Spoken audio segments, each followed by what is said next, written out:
Why is 440? World 440? 444. What the fuck? It's gotta be a forestry world. There's no way. Doing Dagannoth Kings until we're done our task today, gentleman.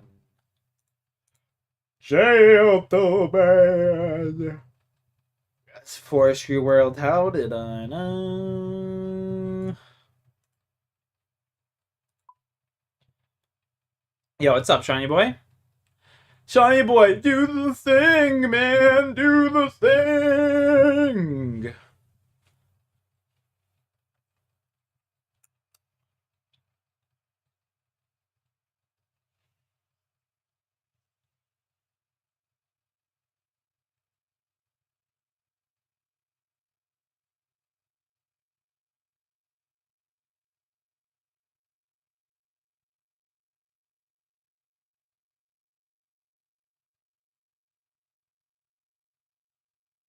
Oh, okay, cool. They added a cosmetics tab. That's cool.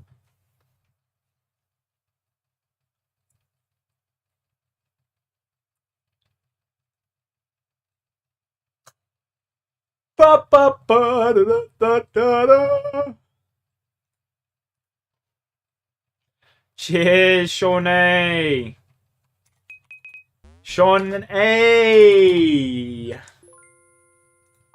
My guy.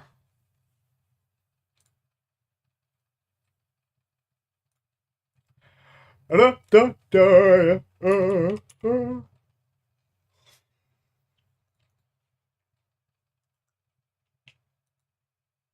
Sean A.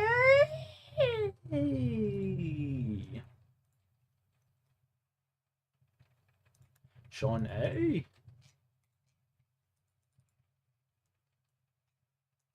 Sean A.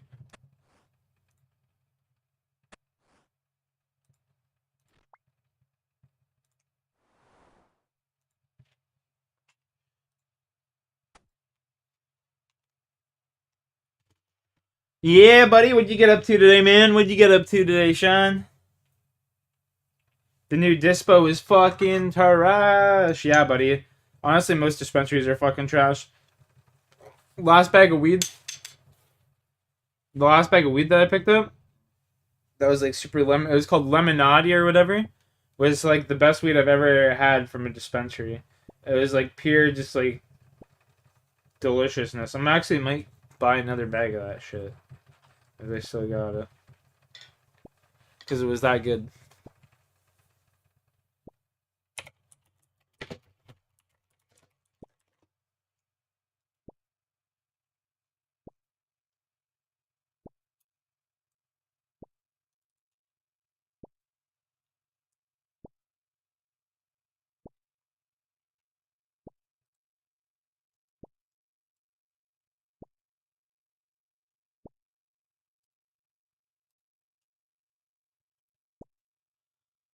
Cheers.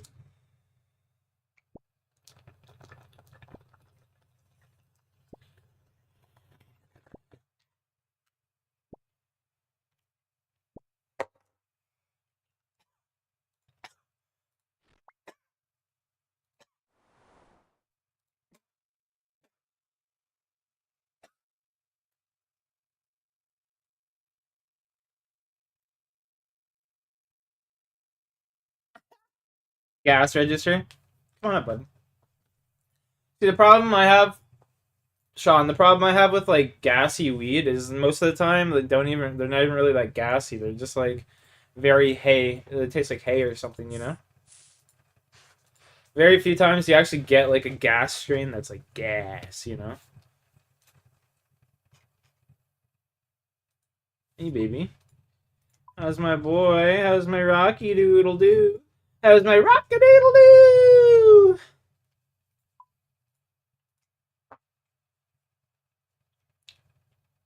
Should have called it that trash register. I like that.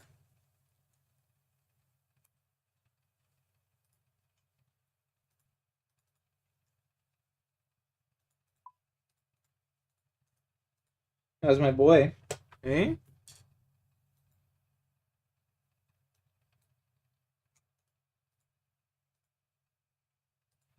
That's my Rocky baby. Rock-a-doodle-doo. I love how Rocky's been deciding to come and like hang out with me on my chair now. He never used to come up and hang out with me.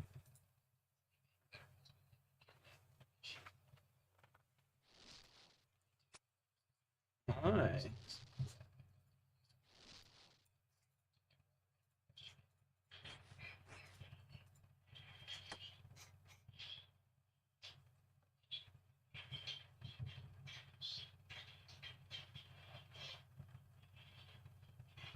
Yeah, shit. I don't even care. Whenever I go, whenever I go to the dispensary, if I have to, I always tell them I don't give a fuck about your percentage of THC. I want to know what your percentage of terpenes is in the weed. Because whenever weed has whenever weed has high terpenes, it's gonna be a good weed. It's gonna be good bud if it's got high terps. You know what I mean?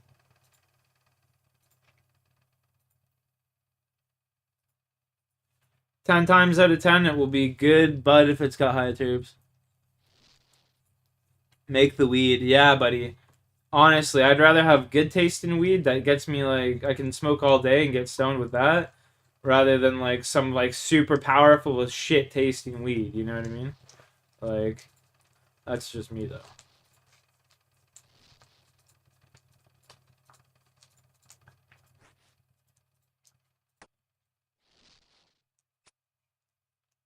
I always prioritize the terpenes over the actual like bud like percentage and shit.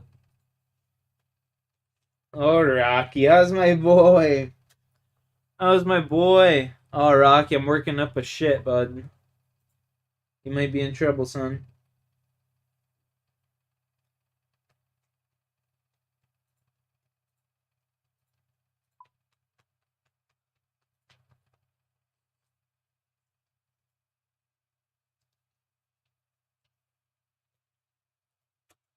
You might be in trouble, Rox. My guts are rumbling.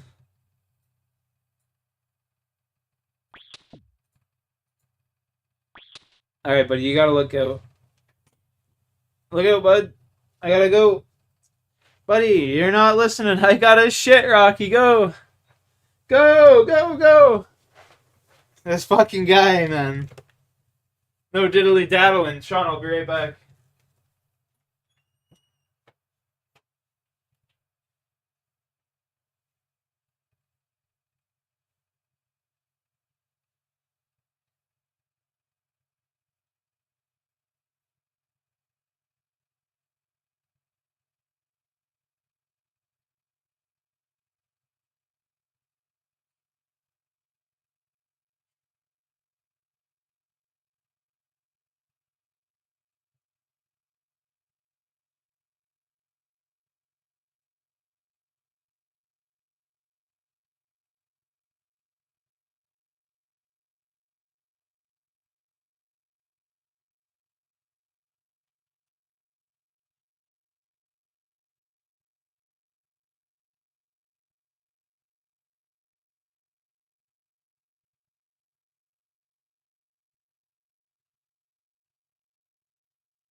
All right, we're back. Life's weird, Montana.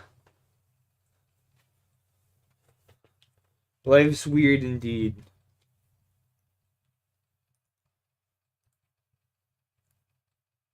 Redeem toke, brother. I just smoked a toke, dog. Like, fuck me in the ass and call me Sally, dude.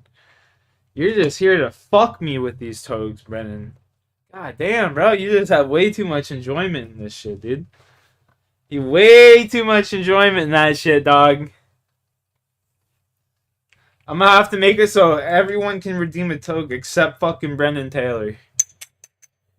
Everybody but Brennan Taylor. Nah, I'm just kidding, bro. How you doing today, buddy?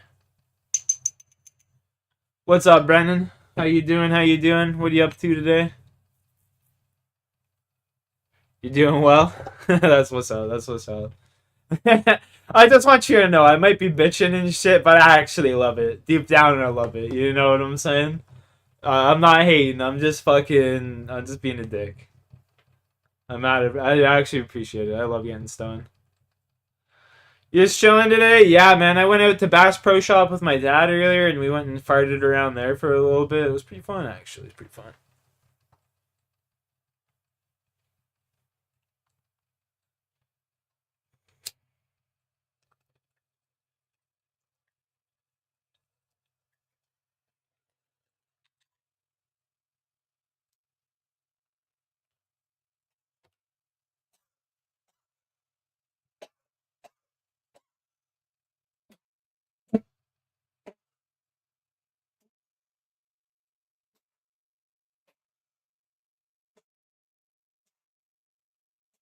That took was so big, I got Rocky hyped up, man. Rocky's fucking shook after that one, dude. He jumped off my bed. And you want back up? Come on. Come on. Come on. Dude, my dog's looking at me all like side-eyed and shit. I think he caught a little bit of that secondhand smoke.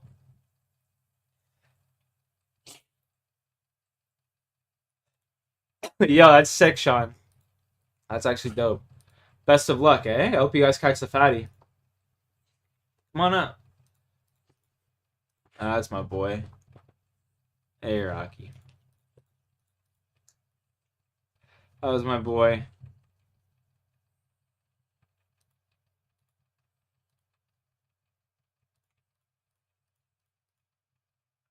That was my boy.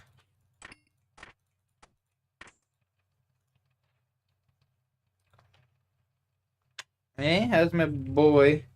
How's my Rocky baby? How's my Rocky baby?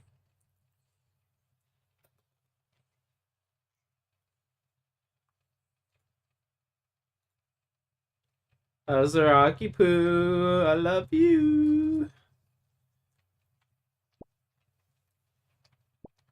Poison berries.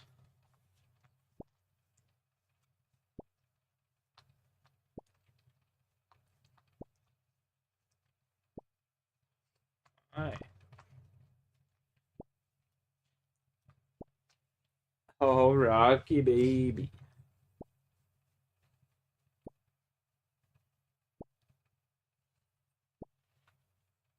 Alright. Oh, you're so handsome. You're the most handsomest handsome man I've ever seen. Oh my goodness. Oh my goodness. You're so handsome. Look at that smile. Look at that smile. Oh, you're just so handsome. Oh.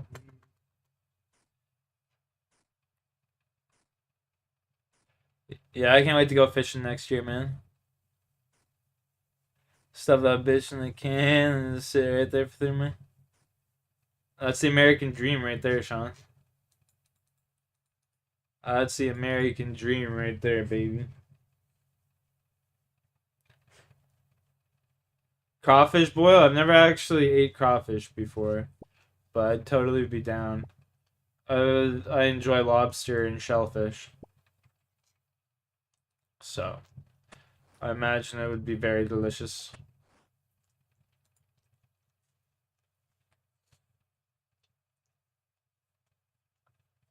Dude, that sounds so bomb. We've done like seafood boils and shit. Eh? We've done like seafood boils.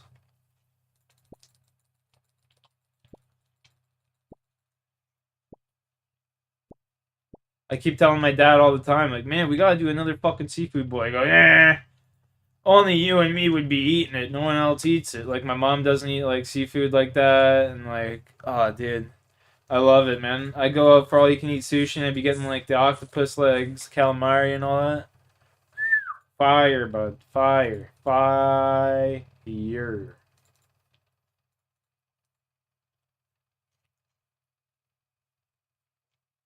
No big fan of sushi. Yo, every time my daughter's down, it's like habit. We go.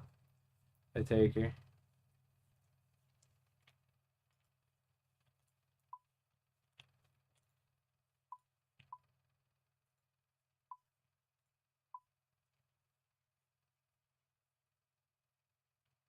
Oh, rocks.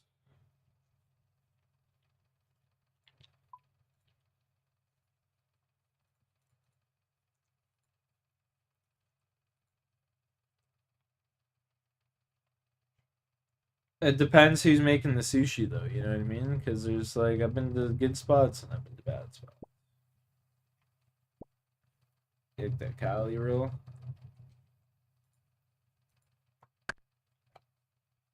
Oh, I'm retarded, dude. Oh no, what am I doing?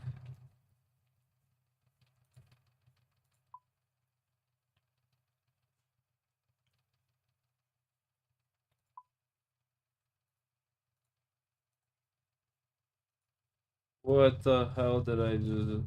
What did you do? Oh, baby. Hey, Rocky. Keep going.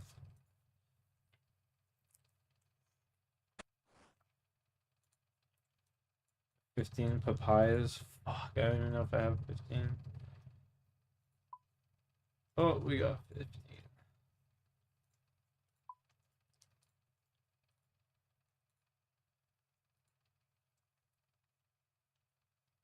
I'll do, that'll do.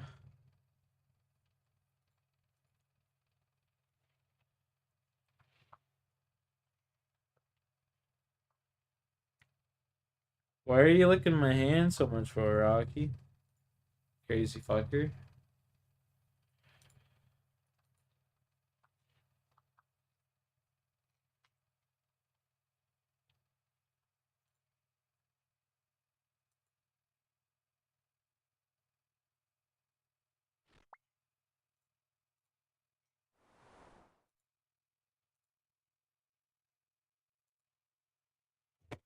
Oh, relax.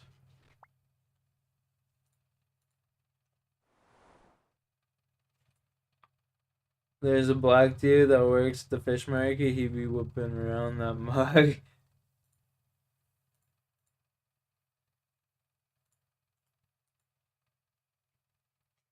Fuck, dude. They opened up like a little fish market right in the street. You know what I want to do? Like in my little like town, there's this like they call it King Street because it's like the King Street, right, of the town. Uh, I want I want to open up like a fresh donut or like a fresh like a little bakery on that road because there's like nothing there. There's like a butcher shop, there's a fish shop, there's a tea shop, there's this, there's that, there's like all sorts of shit. No little pastry shop or anything like that that makes good cakes or nothing, you know. If I was like gifted like in that regard of baking, I would open one up, but I'm not in any regards. It'd be so proper, man.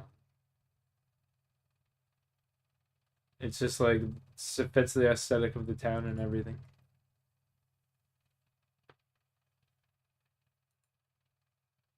The fuck is this thing on my screen? Like, what the?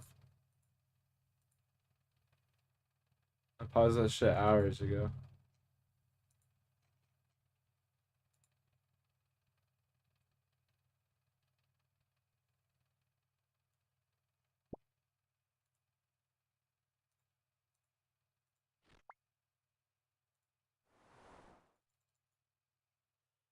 Just saying they don't fuck around. It's fish market, live seafood. Yeah, see, that's like the bomb, bro. That's the good. The live seafood. Fresh. The fresher, the better. My aunt lives in Nova Scotia. She got them like right out of the ocean and shit.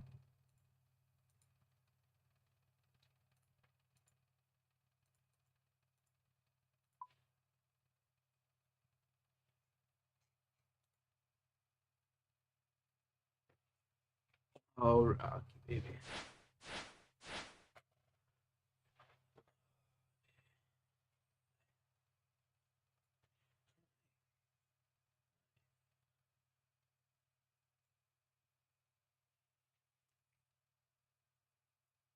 Yeah, you just hang out, bud. You just hang out.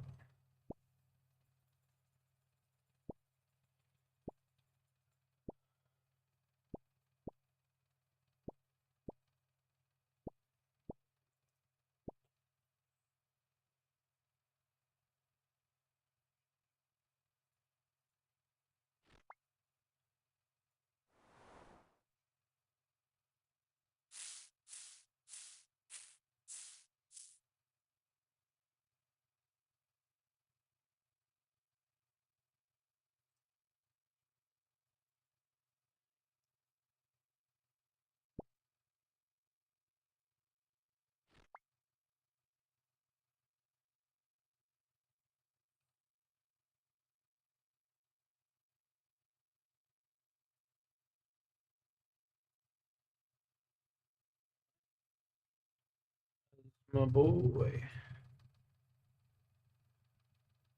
You pick it, they fix it. That's a good motto or slogan or whatever.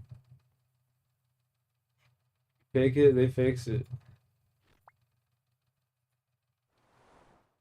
That'd be pretty nice in like Boston and shit. The little live market, you go get your seafood and they just cook it right on the spot for you. That'd be such a good business model. Fuck, dude.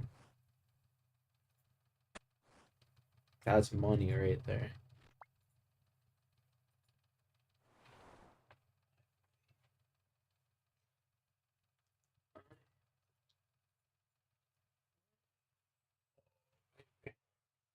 That's my boy. That's my boy.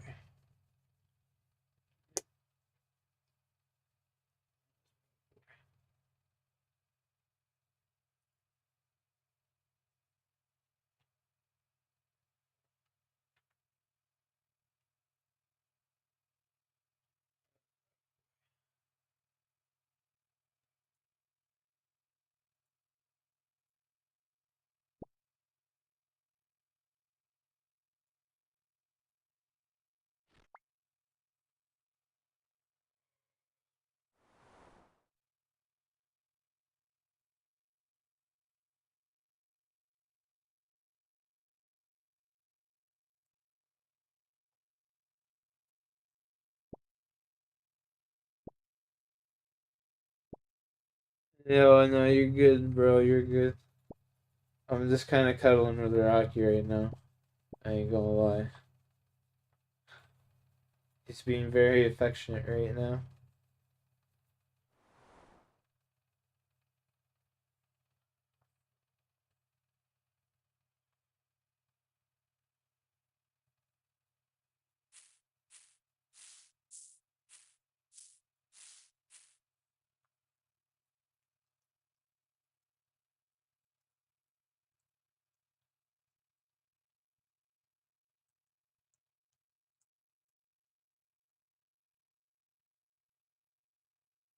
Okay, again, you said Chompers, like, I got a tooth pulled. I gotta get a fucking tooth pulled, bud. Shit's not good.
6 G's, holy.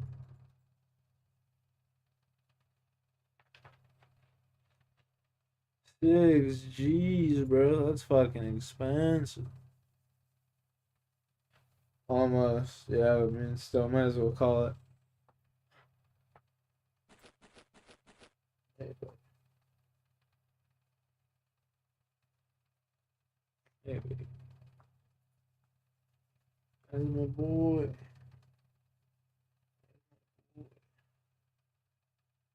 Yeah, boy. Yeah.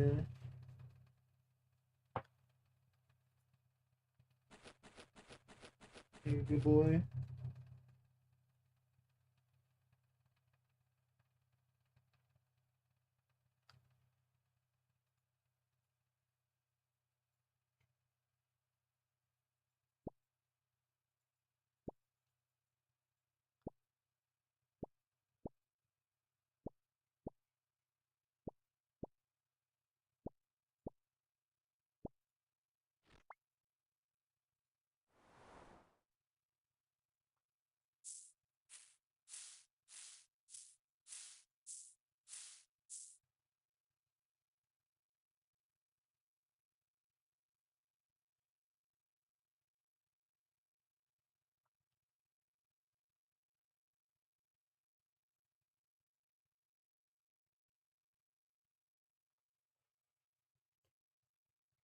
Howdy. Alright. Thanks for cuddling, bud.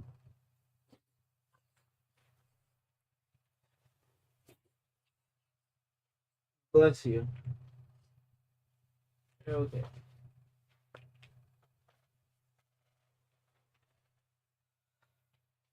You want the door open? I gotcha. Here, I gotcha.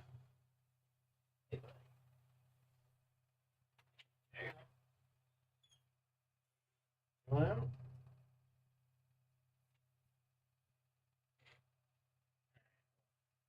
I'll leave it open for you in case you decide you want it later.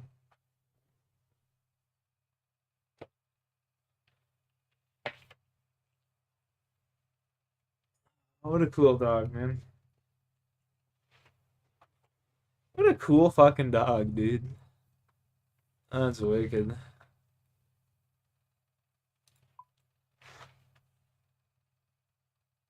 What a guy.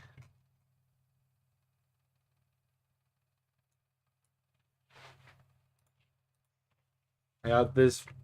That was a beautiful drop last night right here, Sean. This beauty. This archer's ring.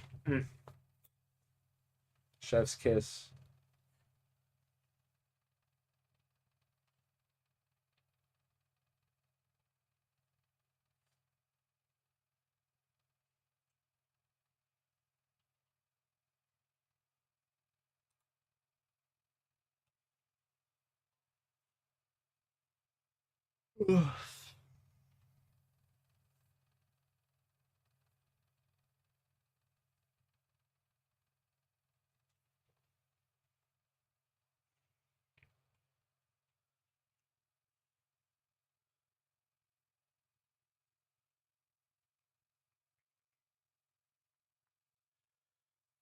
Okay, Dagannoths. I just gotta open this bitch up. Gotta wake up a little bit here.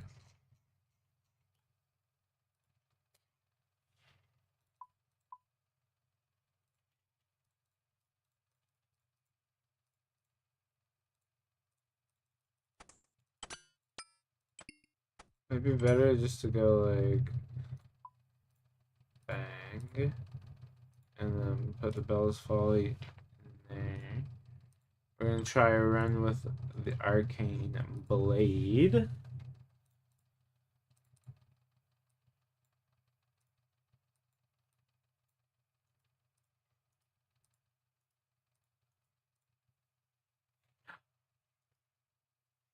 We've occurred problem. What we'll do is be a little snake and we will go this way.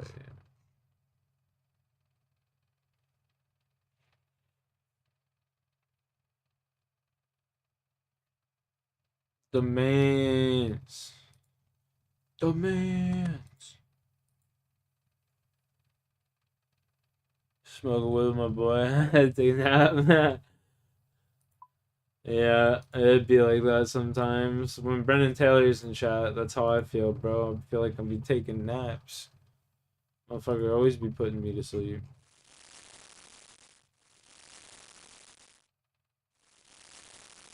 Swear to God.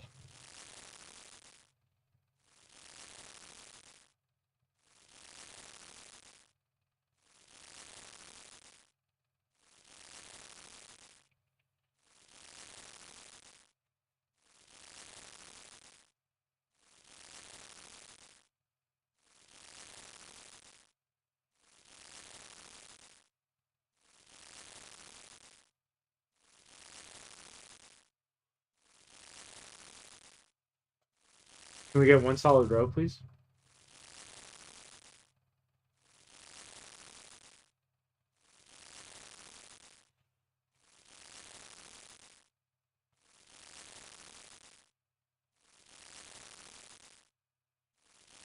Oh my God.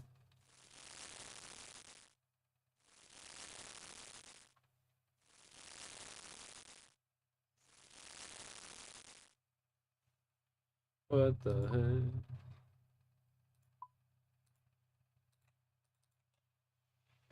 We'll do 4 inventories. It's 112 fish.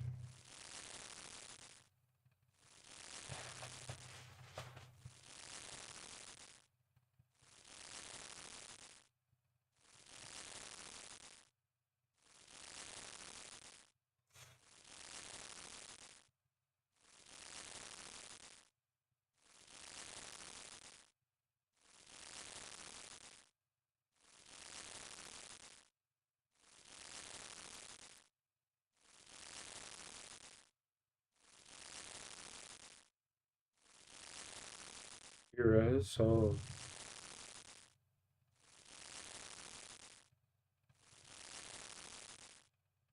what?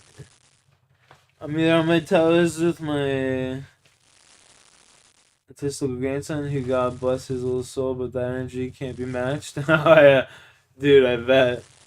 I bet. Or I'm slumped when he sleeps. Yeah, dude, like that's sounds like quite the handful.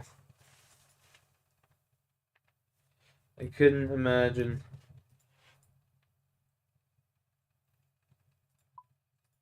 Probably just bouncing off the walls.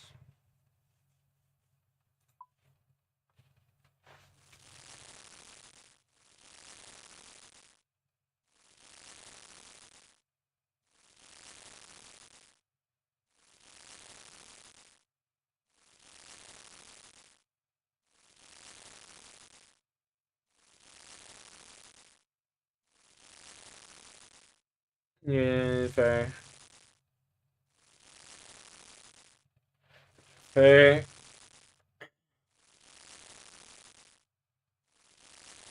My daughter's a night owl, much like me.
Ugh.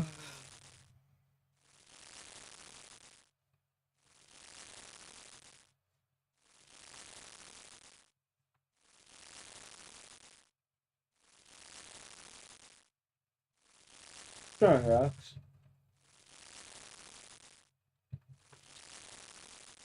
Hey.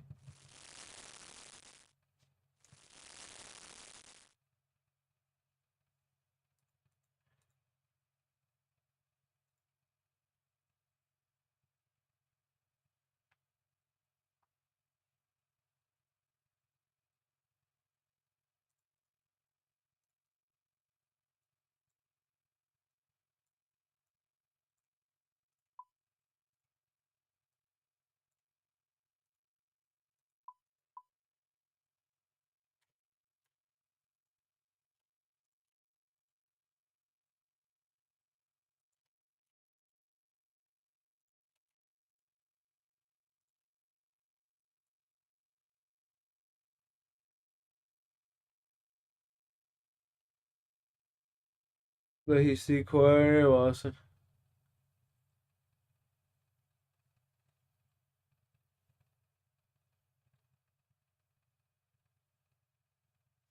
Has lots of seizures and he's nonverbal. Damn.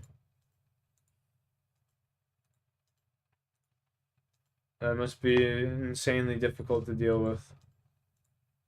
I couldn't imagine.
No other. We have a blast watching Harry Potter.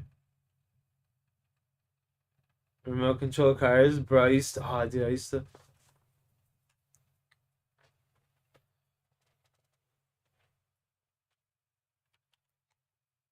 College still. Yo, that's actually sick though, dude. That's actually like not many people would like man up and do that, you know.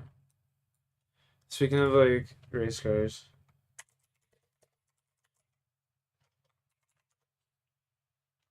dude, I used to have like these cars like these that were on track sets and stuff, and like you connect them to it,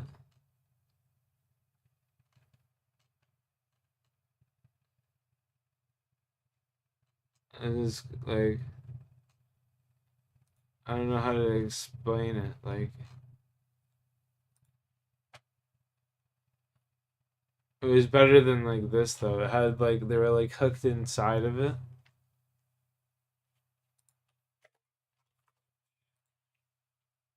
Or adults maybe. Yeah, dude, this was it, bro. For sure. And then like you hook them like right into the thing, and then they race around super fast. Dude, these things we used to have these as a kid. Those were fucking awesome.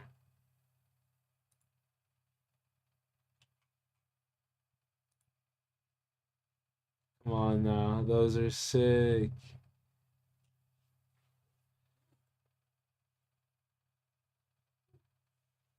And what would be best will be alright. Yeah, man, for sure. Everything just takes time, you know.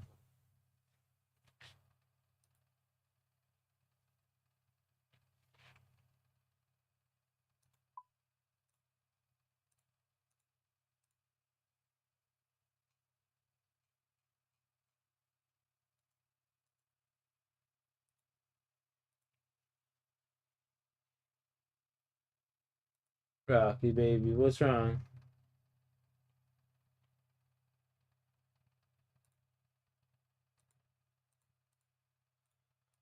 Oh, my precious little boy. Give me a minute, alright?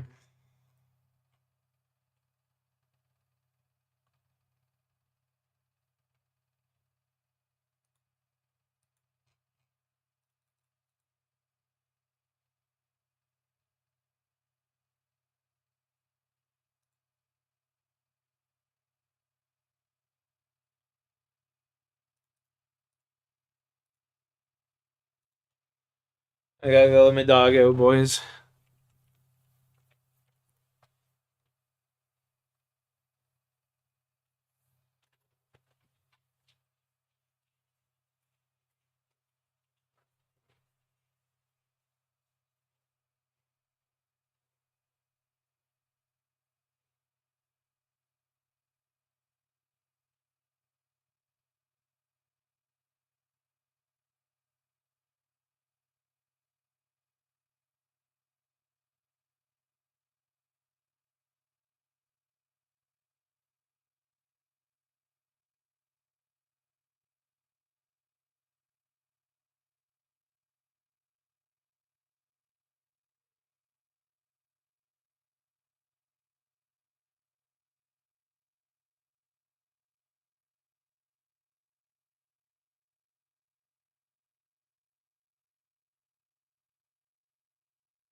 Okay, I'm back. My bad.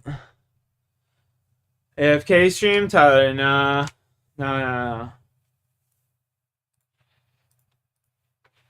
I had to let my dog out. I'll be lurking at a time only.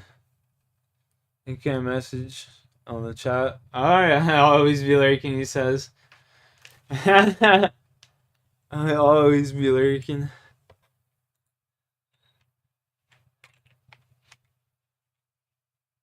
That's funny as shit, Sean.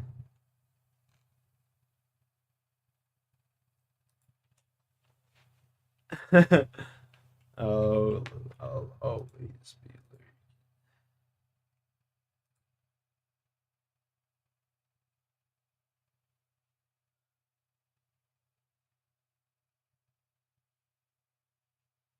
lurking. Yeah. And then, yeah. And I hopped on a little stream for killing some Dagannoth Kings. Just killing some Dagannoth Kings last night.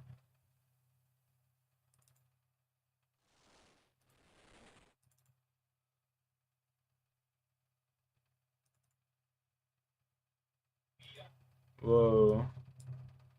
That was loud.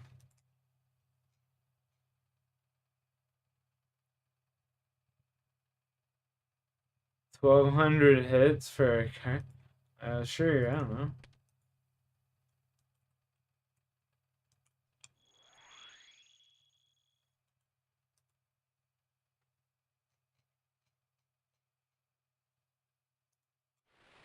No clue, brother.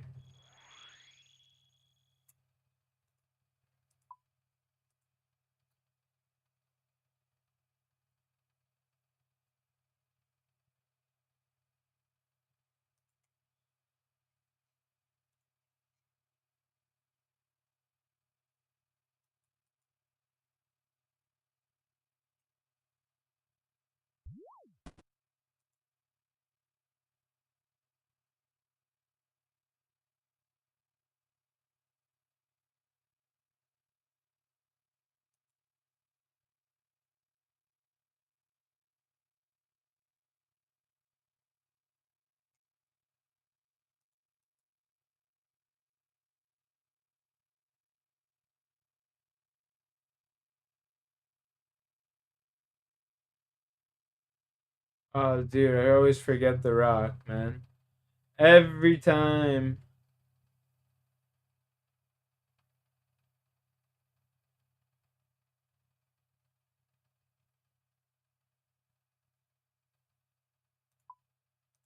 You must have fallen asleep. Yeah, I mean, that happens, brother. Trust me. RuneScape streams can tend to be quite boring sometimes. Especially when it's late at night and I'm kind of just like, gooned out on some RuneScape.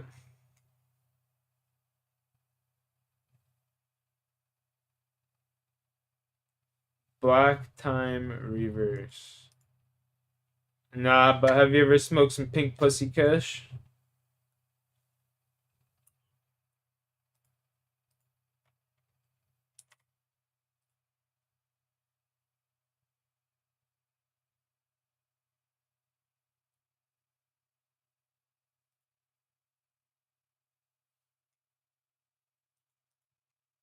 The old pink puss.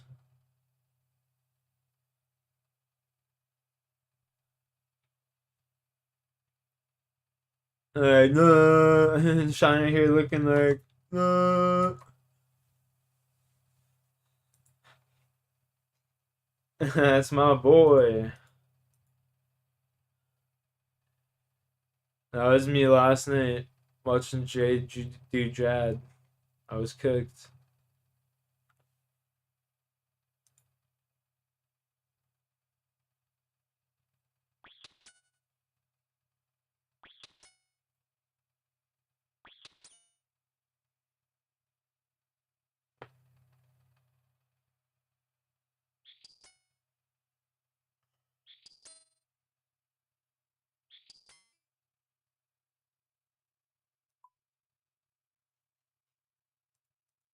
Achievements 310 out of 492.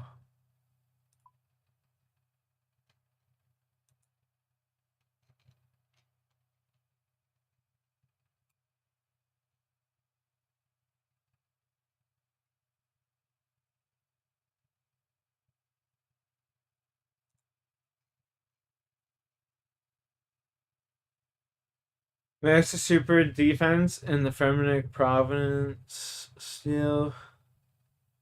On 5 adamant ores. Teleport to Waterbury. Obtain the blast to use the blast furnace for free.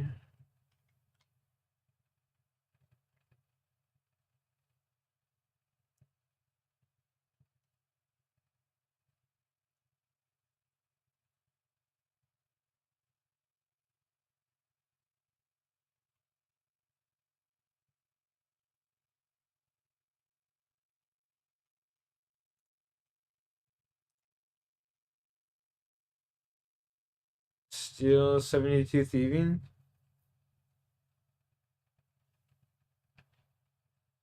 Smith the mithril plate body near our doing. I need 72 thieving. Climb to the summit of the. Okay, that's easy. This is medium. I can do all of the hard diaries and shit.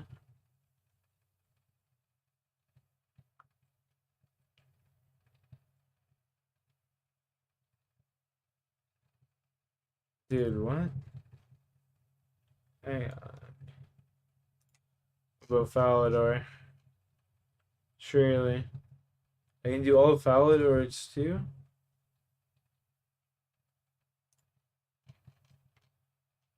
$75 thieving.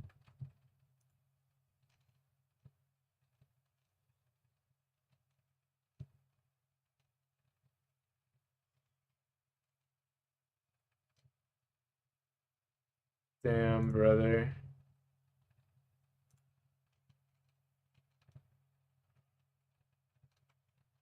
I can do basically all of the hard.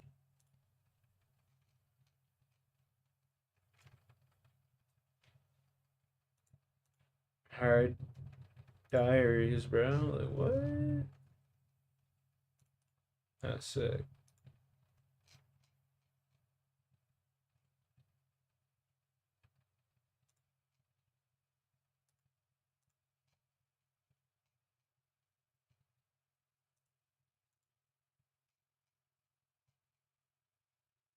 Well, that's fucking nuts. Good to know. You're setting aside a day for that specifically. Ranged. We ready? Are we ready? Hello.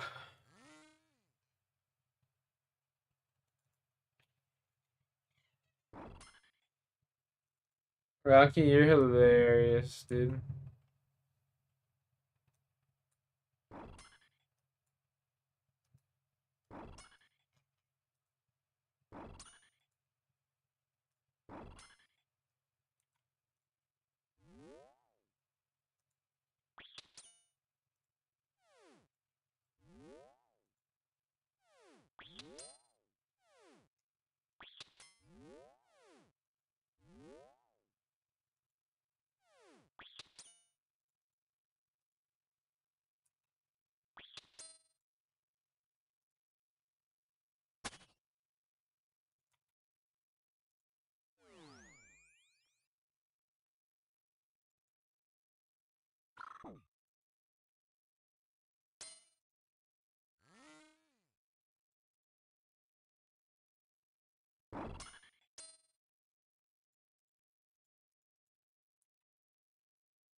Oh shit.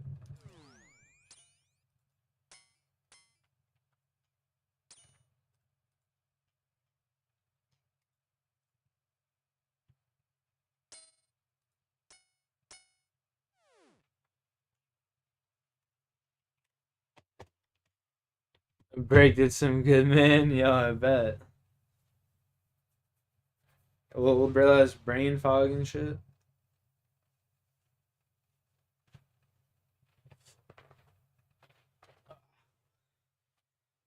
Just gotta wait for my run to be replenished.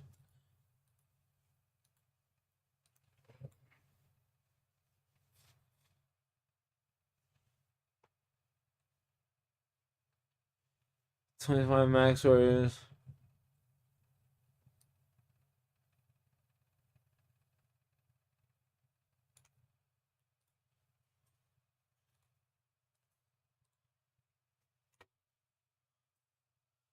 Shit, those are nice. Which ones? These ones? Mids or these ones? Those are toddler shoes. Never mind.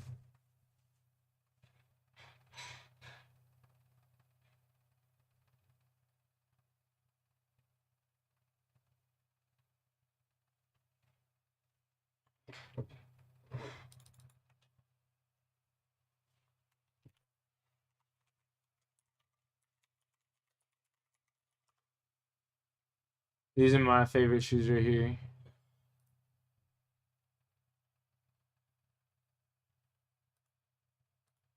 Out of the way.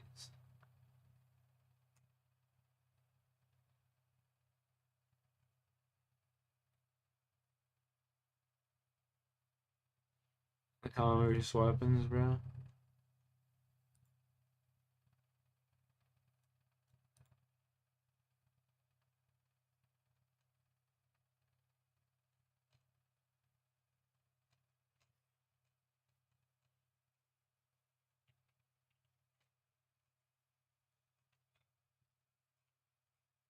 Fuck, man, those are my shit in school, dude.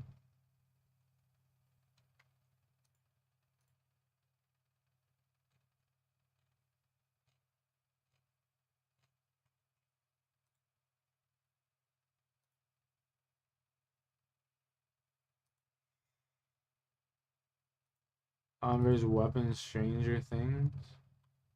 Oh, that's fucking gay as shit.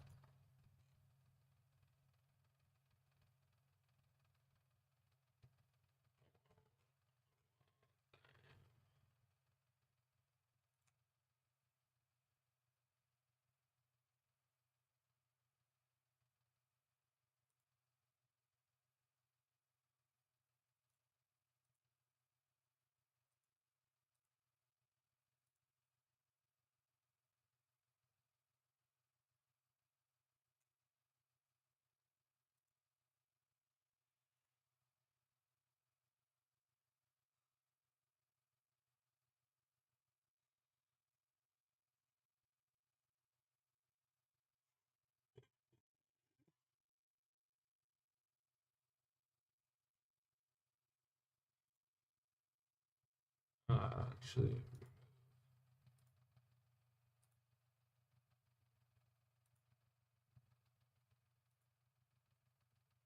size guide.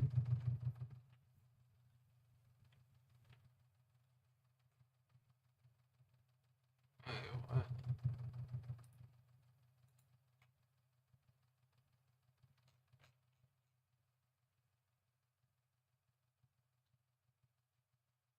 Men's 3.5.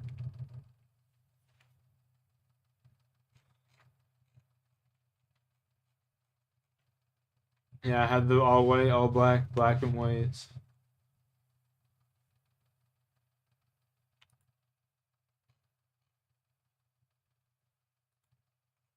How did I have women's? Why is it women?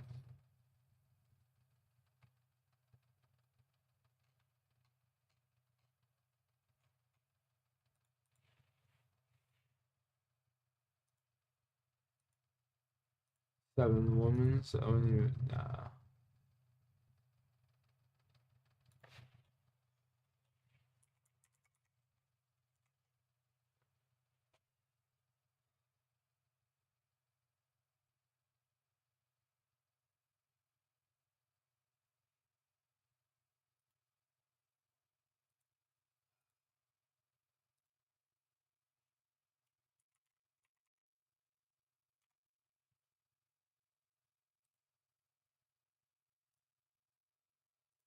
Still not big enough.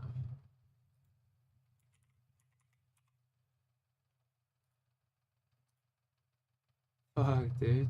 Get the fuck out.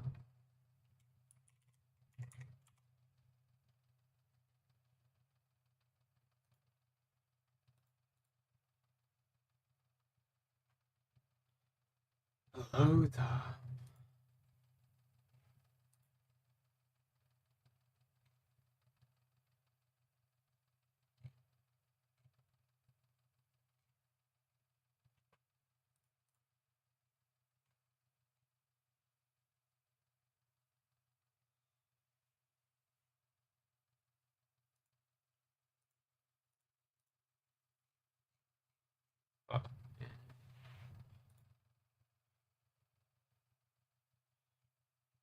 Yeah.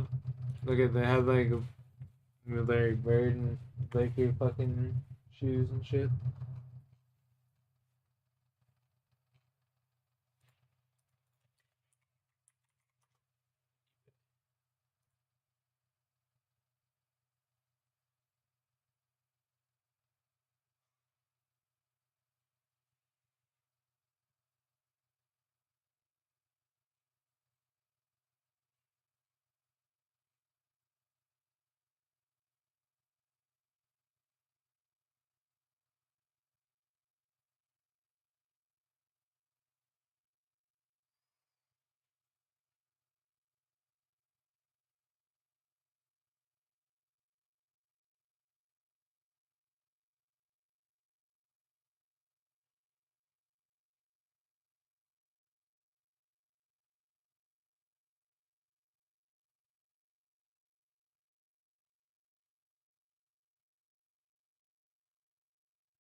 It looks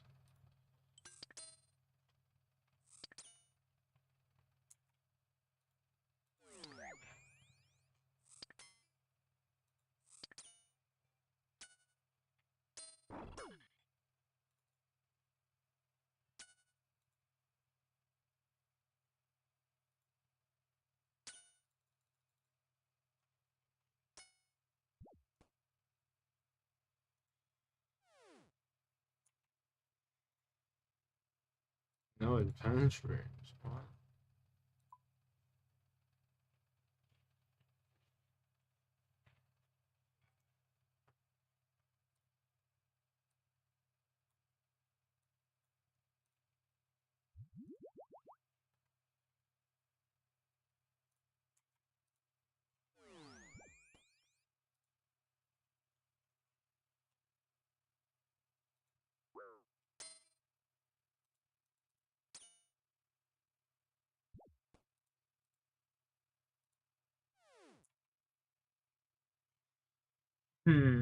What did I do here? Let's go down and ape it.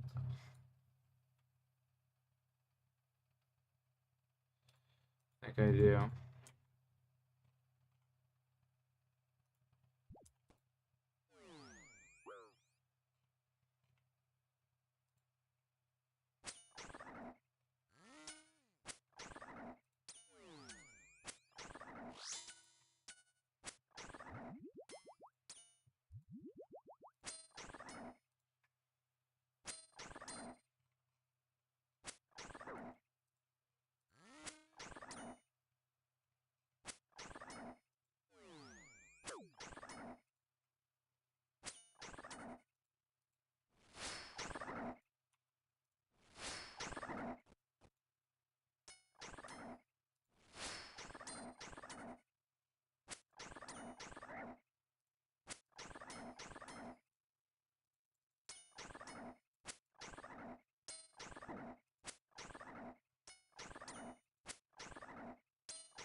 Fuck.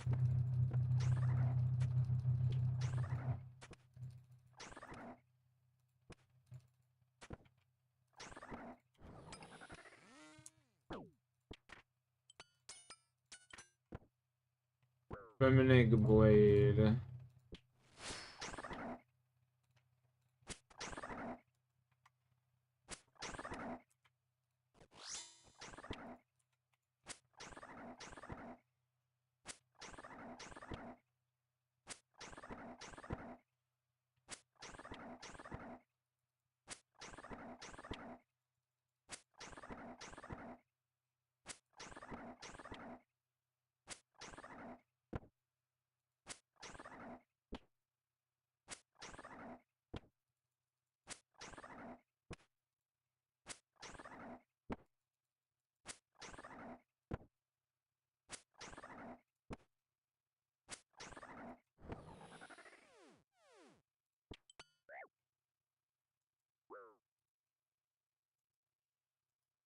Feminine blade.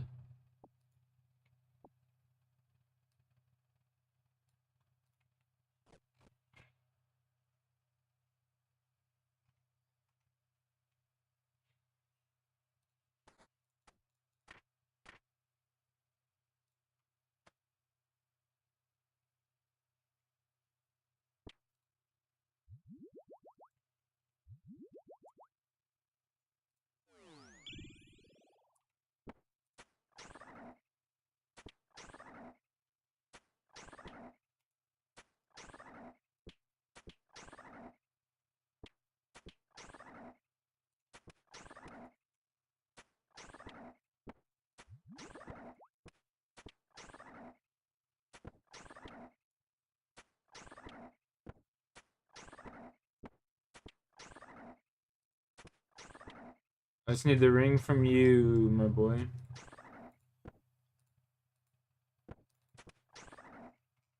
Mr. Preem.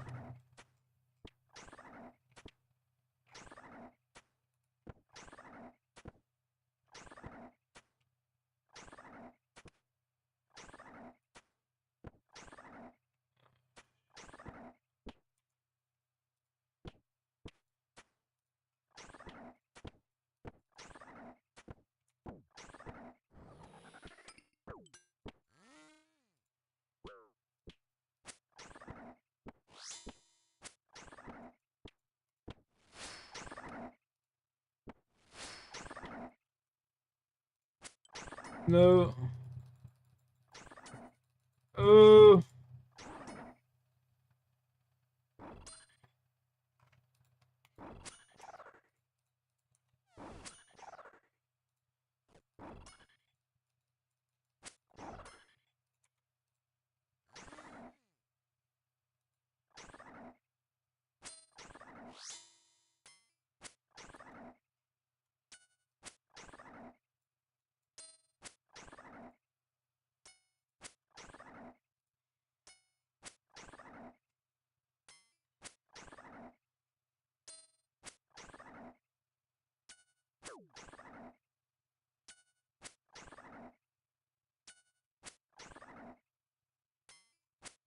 Yeah, those are my favorite shoes.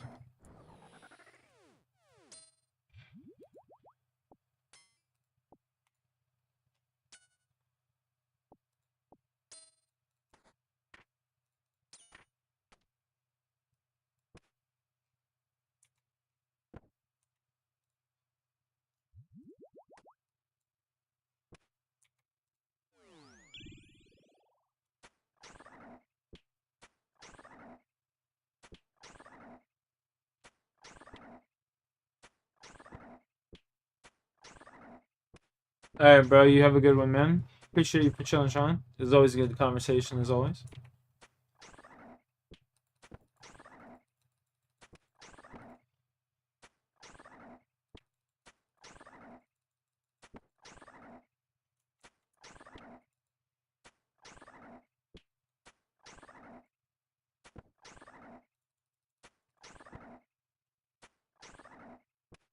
Do your thing, shiny boy.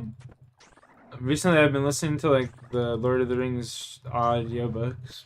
but like off stream, just as I'm sitting here gaming.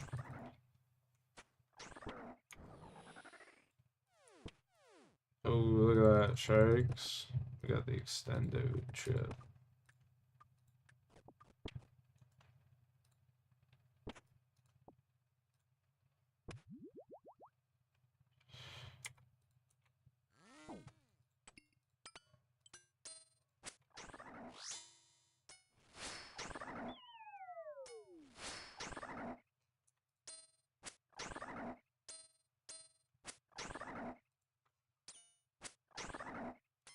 Narrated by Phil Dragash.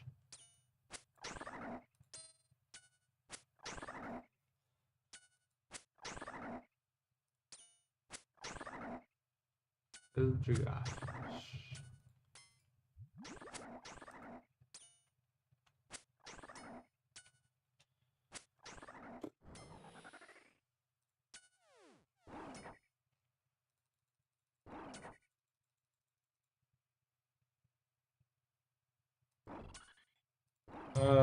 Pull him.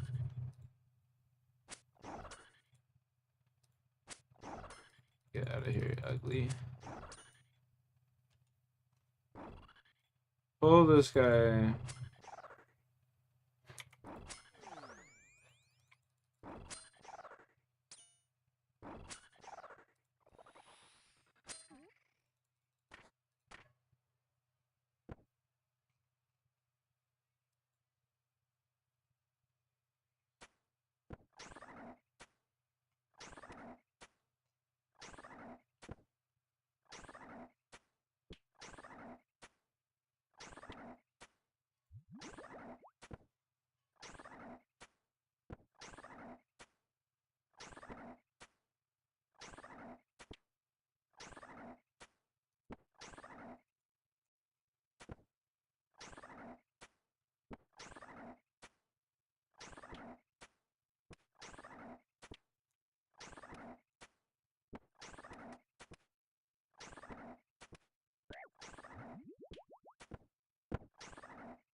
Bro,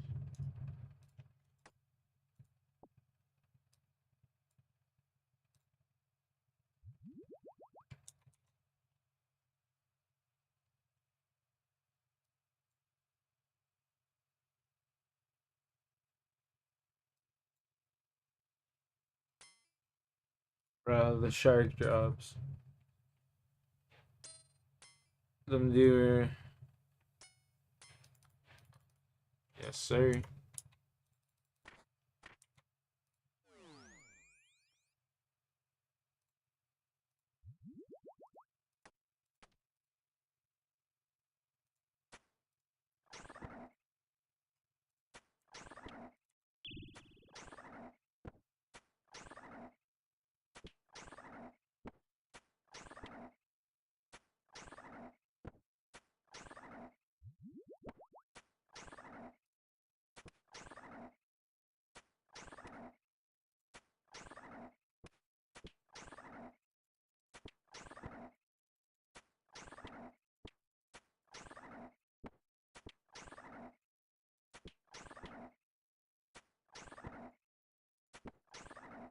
Attention.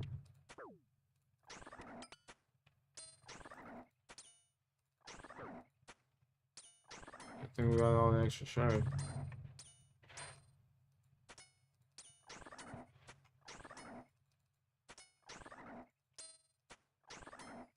Kill him, this scuba.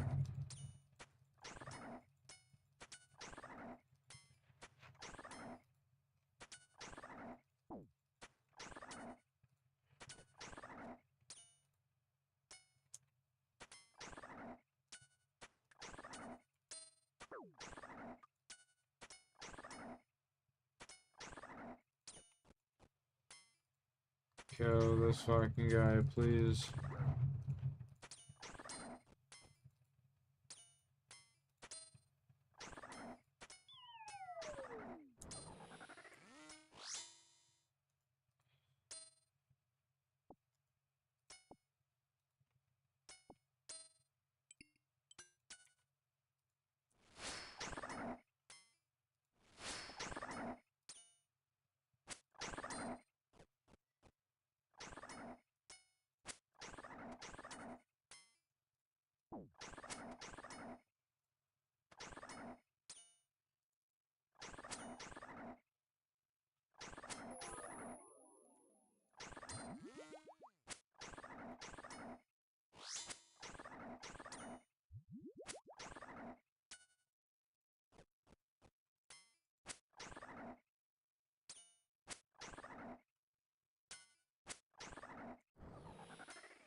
Skeletal top.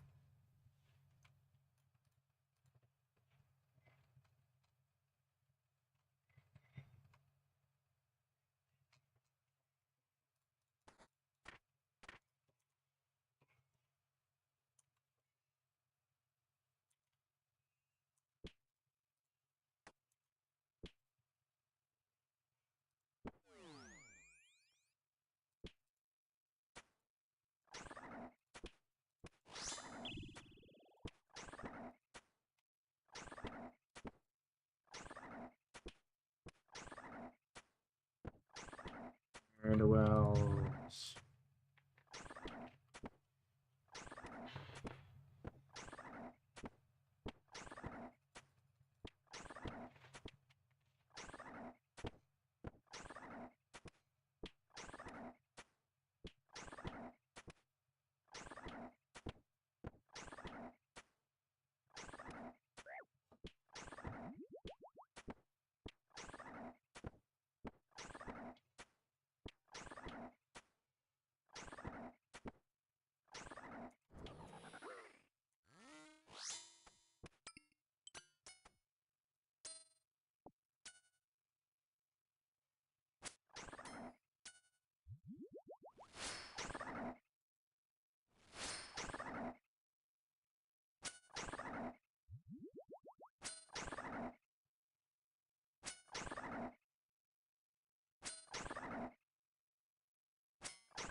Mo.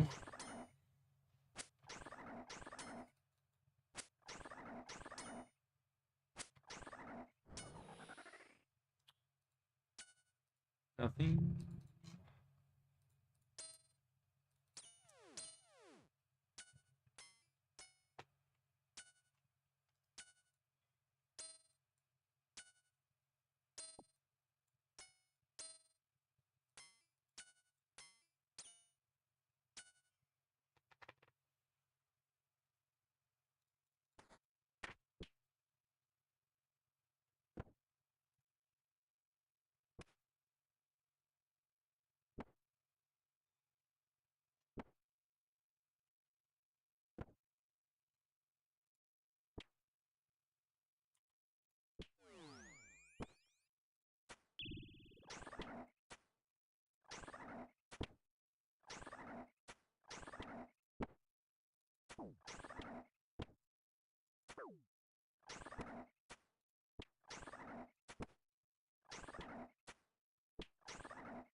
Get your homie, bud.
Oh no.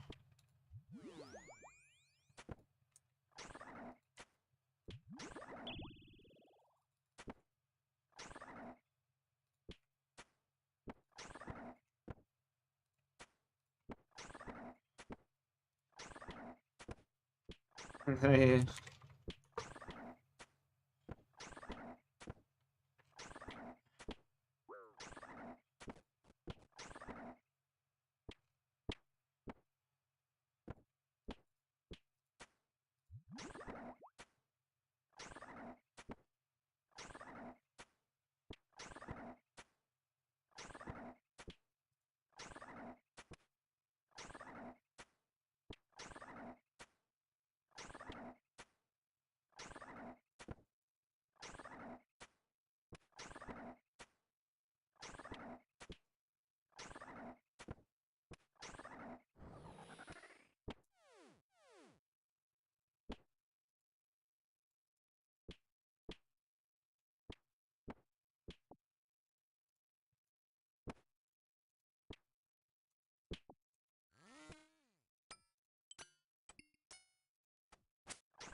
Hold on.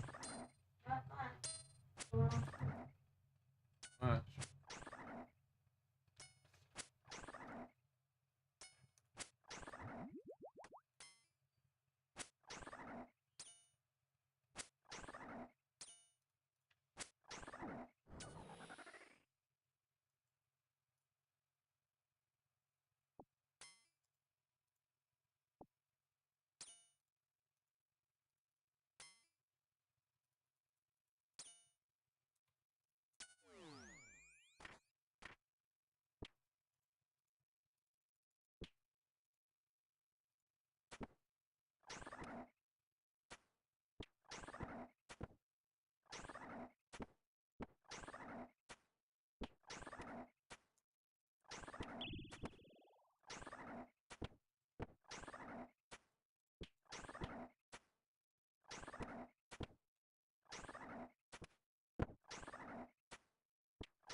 I mean, where are you? What if I never came up? Hey, Rox, what if I never came back up?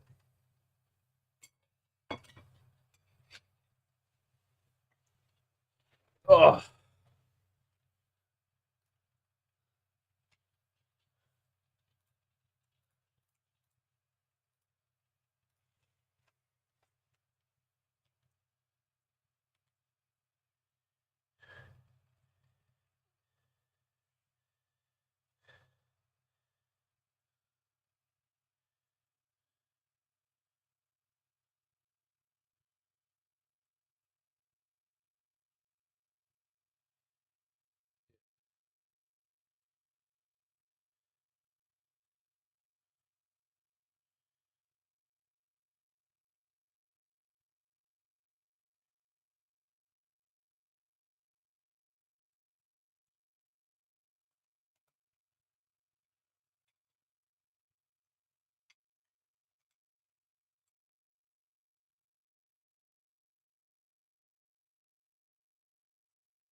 Mm.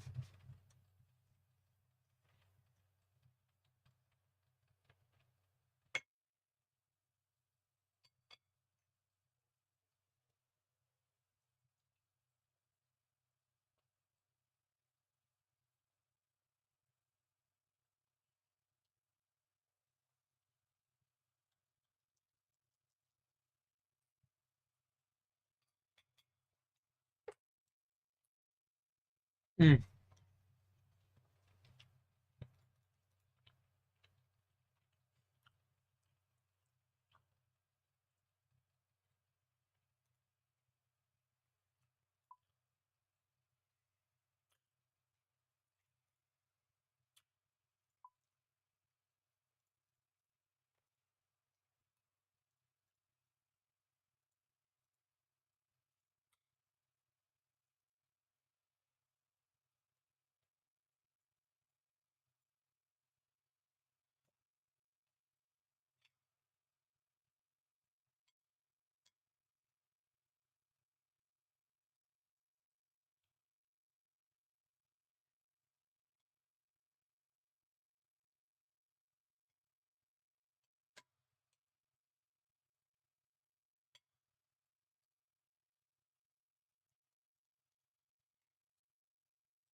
Mm. Come here, Rox.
Mm.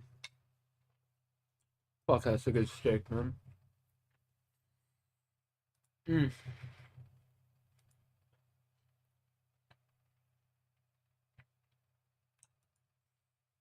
Something made him relapse. Try Lydia Rodart Quayle. He was improving until the thing with the insurance. What about the insurance? It's time to break down another Better Call Saul episode in order. We start season 4 with what writer Peter Gould described as the riskiest episode yet. And I've got 68 details you might not know in the season 4 premiere, Smoke. It's Gene time again. This song starts just like the song in Uno, which led me to discover that many songs from the Ink Spots start the exact same way, just in a different key.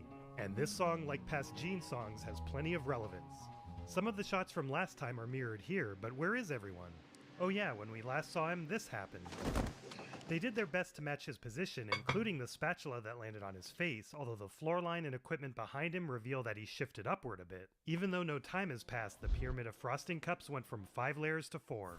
These shots mirror Chuck's experience.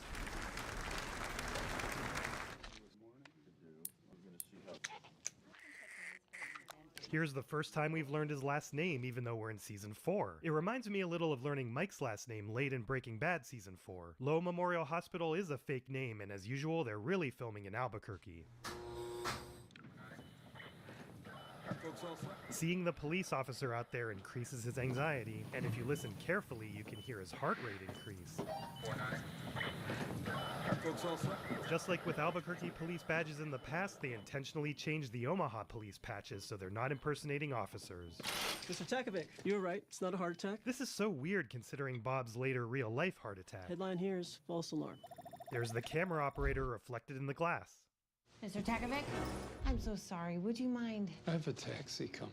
It'll just take a moment. You can see some of Gene's info on the screen. Here's his real Omaha address and then falsified background info over here. Can I have another look at your driver's license? Unlike with Walt, the Disappearer gave him a different birthday because we learn in a later episode that it's November 12th, 1960, but this is February 8th, 1959, which you can also see on his license. February 8th is the day the very first episode of Better Call Saul aired, and also happens to match the season and episode number that first introduced us to the character in Breaking Bad. Although I don't know when he would have changed his look on the license, given this is how it was looking in Granite State.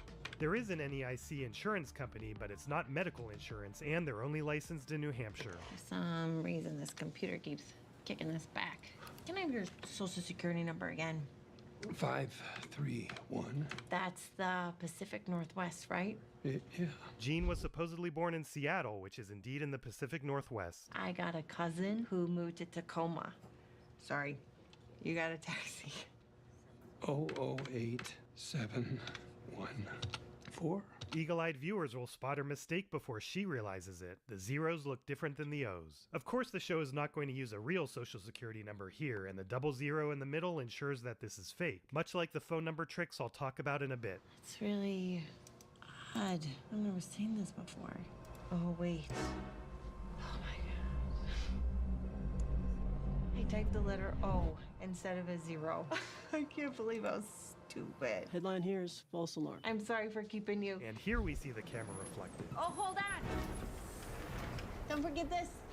Cottonwood Mall, please. This Phillips station reveals that we're not really in Omaha, as that brand didn't exist there. This station no longer exists in Albuquerque either, and what's currently there would be even more glaring. The driver is apparently from Albuquerque, which means he could easily be familiar with Saul Goodman from all his advertising. The Albuquerque Isotopes are a real minor league baseball team affiliated with the Colorado Rockies. They were named after this episode of The Simpsons, in which the Springfield Isotopes owner Howard has a secret plan to move the team to Albuquerque. No, not that door. And 2 years before this episode aired, the Isotopes had a Better Call Saul night, including special Jimmy jerseys, and Bob Odenkirk threw the ceremonial first pitch. 3 strikes, you're out at the old game. I started too high. It's really subtle, but it's scripted here that Gene's adjusting his jacket to make sure the Cinnabon logo on his shirt is hidden away from the creepy guy. It's a green light. How can you tell? Everything's black and white. Excuse me, this is good. I'll get out here.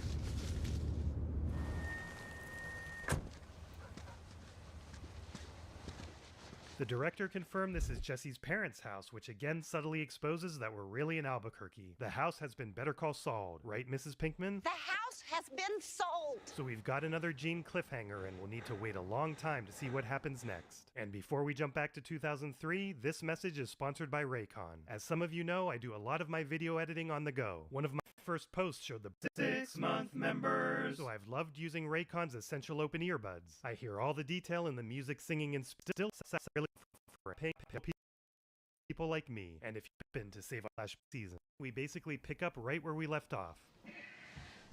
The song playing is The Shadow of Your Smile, and once again, the lyrics are relevant.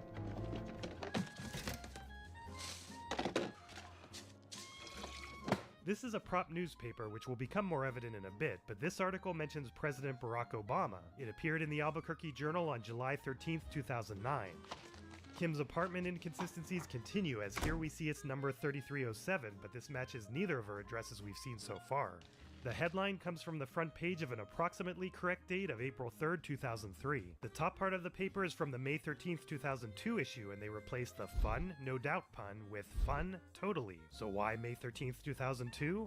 This is the date that Uno took place. It must be a hidden nod to that. I thought maybe they just reused part of the graphic they created for a prop newspaper in that episode, but the Albuquerque Journal that appears in Uno is different. Jimmy gets started on his job search for this year of suspension, and there are lots of details here. Arno's is the bar in Cicero where Jimmy and Marco spent lots of time, so I guess it's a chain? Hinkle Laser Base is the laser tag place we know and love from Breaking Bad before Danny starts running it. Hanson Construction is a nod to Mark Hanson, the prop master in Better Call Saul and Breaking Bad. Little Miss Moffat Interior Design says colorful personalities need not apply, so Jimmy won't be circling that one. He circles an F copier, so stay tuned for that. We saw Sunny Realty in the first season of Breaking Bad. It's by appointment only. And there's good old Beneke Fabricators. Ted Beneke was briefly considered as a client for Saul Goodman Productions last season, but unfortunately it would have conflicted with the way they met in Breaking Bad. Mr. Beneke, Saul Goodman. Finally, a book by its cover is unfortunately using an apostrophe incorrectly. These are all fake numbers, as most of them are using the trick that longtime watchers of this channel are probably familiar with. If the first digit after the area code is 0 or 1, it's fake. But then there are many clearly fake 555 numbers. I could say this is the first sign that Vince wasn't involved day to day this season, because I know Vince hates them as much as I do. But I did also see 555 numbers in pluribus, so I guess these things just sometimes slip by. Besides things moving a bit while he got up, there's now a little more milk than before. See, they gave Howard a realistic looking but fake phone number. Jimmy's been up for 23 minutes. Hey, I'll trade you. Let it go. If it's important, they'll leave a message. It's important. Kim, I'm trying to reach Jimmy. I really need to talk to him. It's Chuck. Does this give anyone else chills?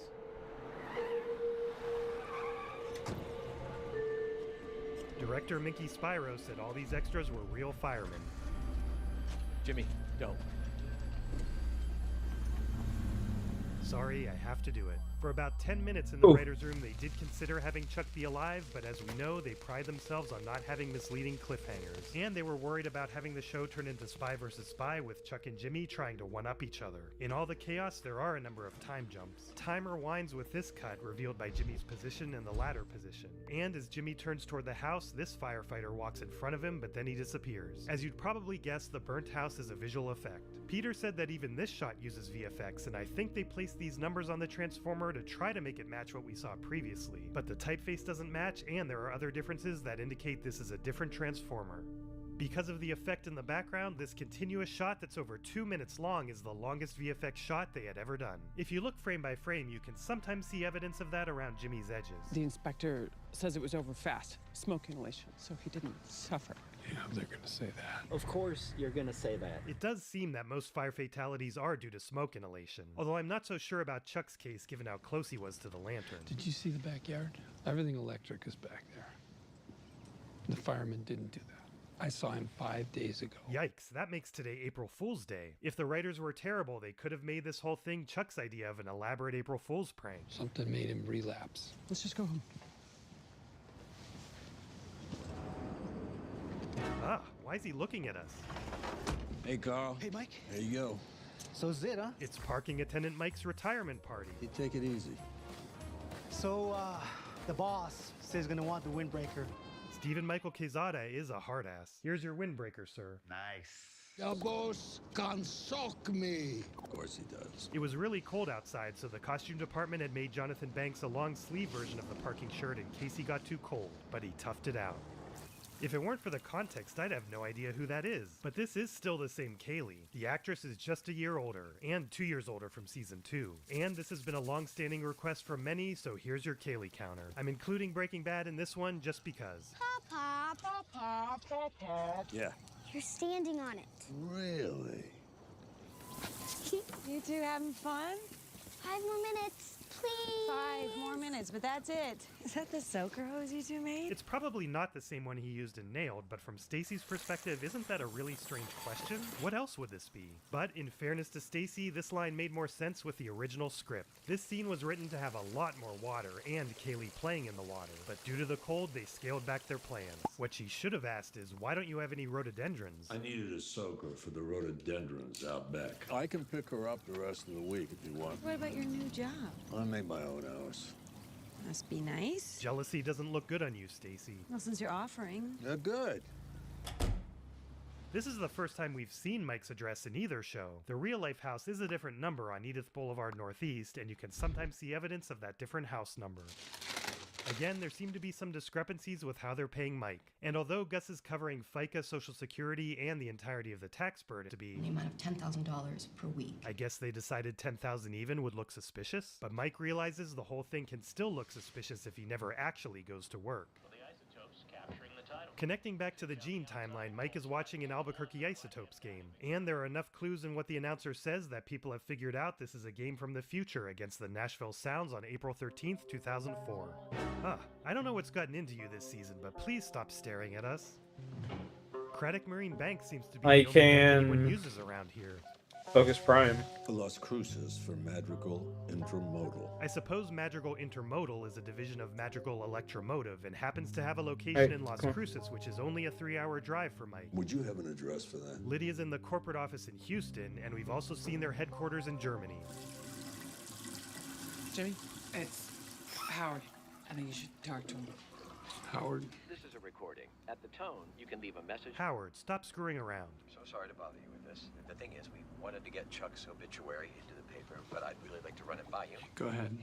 Charles Lindbergh McGill, a towering figure in the Albuquerque legal community who built one of the leading law firms in the Southwest, was taken from this world tragically and suddenly last week. Son of Ruth and Willard McGill. The Willard could be a nod to Captain Willard in Apocalypse Now, as Francis Ford Coppola's movies are often inspiration for the writers. Just like Chuck's name is probably a nod to the real-life Charles Lindbergh. But Willard seems to be a mistake because Chuck had previously said I was named after him. Unless Chuck's dad's middle name was Charles. Charles graduated valedictorian from Francis Xavier High School at the age of 14. Making him the youngest graduate in the history of that school. Charles led the debate team to national championship 3 years running and won the Larkin Prize. There are lots of Larkin Prizes in real life, but none that Chuck would have won, unless this counts as poetry. Charles joined George Hamlin's solo practice over the course of 23 years. This is new information, although it's hard to know how much George's 23 years overlap with Howard's 18. The two men built what became known as Hamlin McGill into a nationally recognized firm. Out of respect for the dearly departed, it looks like Howard's going to stop flaunting those extra H's, although they're going to have to update their health bars on every door. This fish is a complete amateur and didn't hold its position for the camera angle change. And his profound devotion to the highest ideals of the law. He was on the boards of many New Mexico charities and the founding. To help write Chuck's obituary, Peter read obituaries of Supreme Court justices and other notable figures. He said the long list of achievements is partly what sets off Jimmy, as it's tough to live up to and also devoid of personal details. Jimmy. It's me, Howard. Sounds good. Thank you. For me. See you Sunday. Yeah, see you Sunday. Peter Gould said this season they modified Kim's apartment set. It's the same basic pieces, but they fit together a little differently. This part of the wall by the TV seems to be different and perhaps gained a door. This is the pre-accident bottle, but it counts as another Zafiro event. How many shots did Jimmy and Francesca drink? Because there's a lot less Zafiro in there. That's fair since he drank without her last time.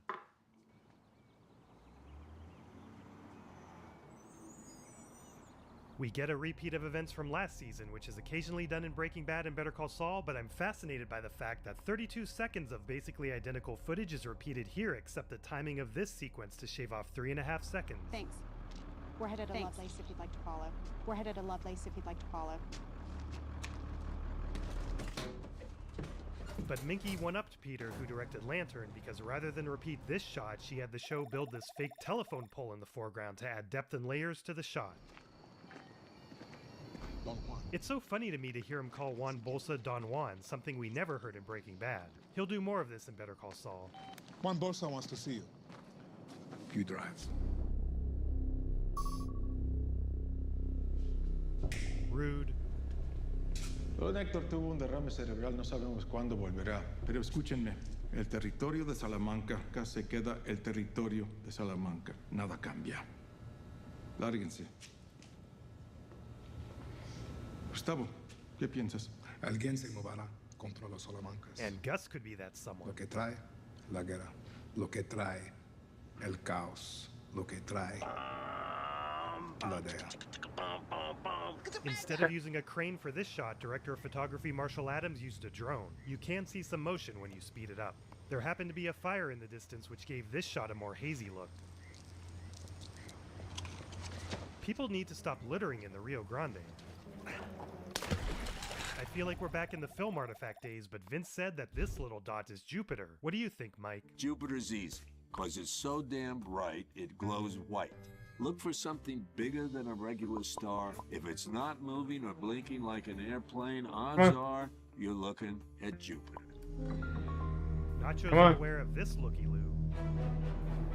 We suddenly appeared to have jumped to another show. This car is a Buick LaCrosse, which didn't start being produced until late 2004. Come on up. It's busted again. This is the last time, so watch. And then, that's all there is to it. And? Thanks, Dad. Hi, Denise. Is this a backdoor pilot for another spin-off? Yeah, it's Barry. Come on. Come on up. Oh, yeah. I know I'm gonna be late this morning. As he moves around, you can see the camera right outside the car window reflected. My boy, Rox. Aha. That's my boy.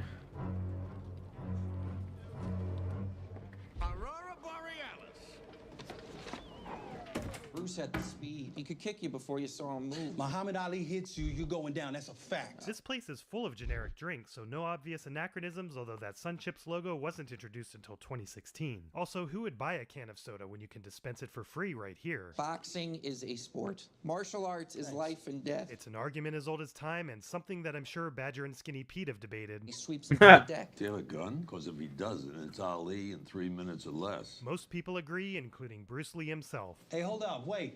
Oh, hold on. Did you sign Tina's birthday card? Jimmy is so down in this episode, Mike gets to be the comic relief for a change. And this is wild, but they clearly had many copies of this card because there are differences between the writing here and the previous shot.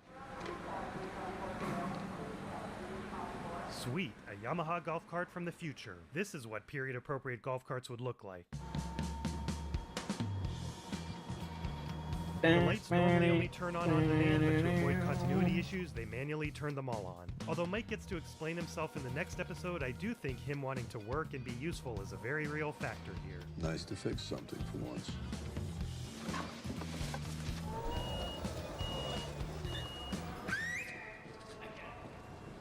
Yeah. Ramirez, team leader. Jerry had long hair and a beard, but the show asked him to get rid of it. May I ask why none of you guys are wearing a lift belt? Oh, we don't usually... Stop what you're doing. Rules are rules. Sure. On the double. The workers get this right in the Houston warehouse. Or they started after hearing about the legend of the mean Las Cruces security consultant. This is a lot like Beverly Hills Cop. I do security checks all over the nation. A movie featuring Jonathan Banks. In real life, this is a Cisco warehouse filled with dry food and restaurant supplies, including G2, which didn't exist in 2003. Excuse me. I think this belongs to you. Thank you. Where did you find it? I need to talk to your manager. I need to see your boss. I waltzed through security with someone else's ID. Do I gotta explain that to you in a cartoon? Yeah, guess I do. If you see anyone wandering around with a badge that is not their own, stop them. These offices are also really part of the same Cisco facility. I find access doors left unlocked or propped open. Warehouse workers are using pen and paper instead of electronic inventory devices. Not all warehouse workers. Minky said she purposely framed Mad like that. I still believe the Gale in Breaking Bad was unintentional, though. Crews. Wait, who are you exactly? I'm Mike Ehrmantraut, security consultant for Madrigal Electromotive. I don't know anything about a security consultant. Maybe you best call corporate. Try Lydia Rodart Quayle. The song is Sicilienne, what Chuck was playing on the piano from Rebecca's sheet music. This time it's done as a duet with a violin, just like Chuck and Rebecca playing it in Happier Times. And this is filmed at the Cathedral of St. John, the same location as Marco's funeral, even though that was supposed to be Cicero. The creators had Kim ditch her signature ponytail in the rest of this episode since she's one-handed, although they figured for an important and very public event like this, she would splurge on a hairstylist. Literally and figuratively, the focus of this scene is Jimmy rather than Chuck. The gang's all back. The show flew them into Albuquerque just for this short scene. And don't forget about them. Tom Schnauz said the writers did discuss whether Howard would have an ongoing role in the show now that Chuck is gone, but they loved Patrick Fabian so much they decided they'd figure out a way to keep him involved. I know he's distraught, but given his past with Jimmy, I think it would be best if Howard never goes to their apartment. I think I owe you the truth about Chuck. He knew how to use those lanterns.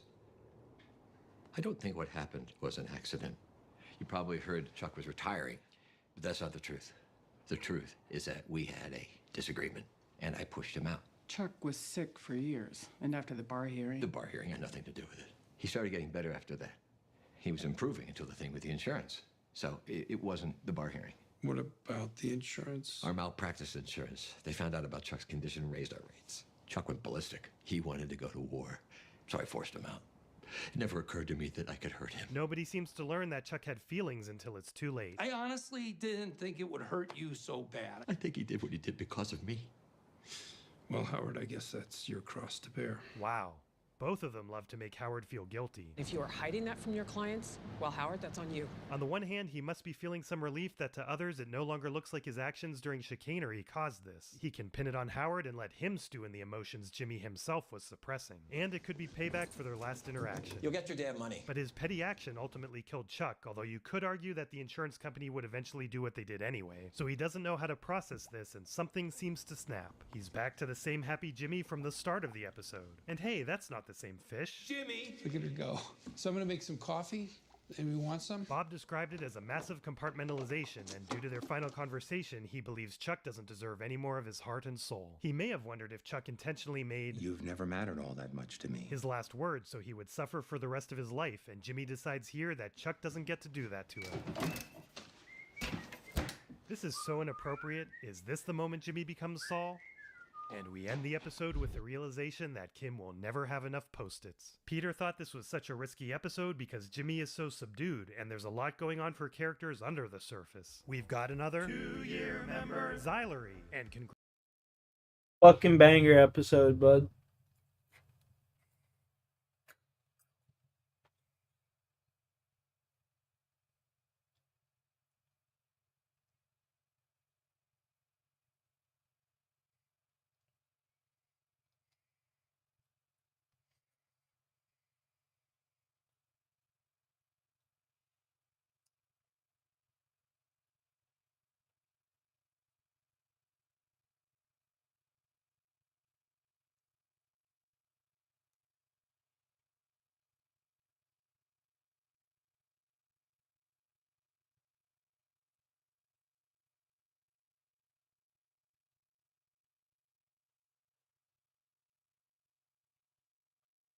We're back.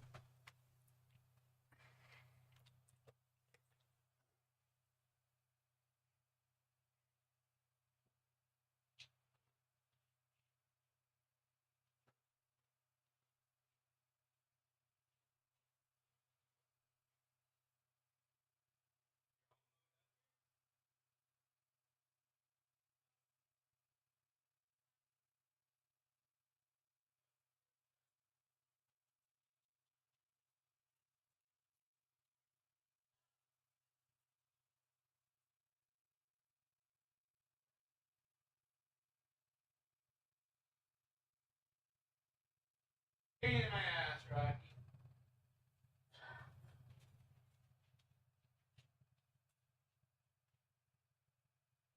Pain in my fucking ass.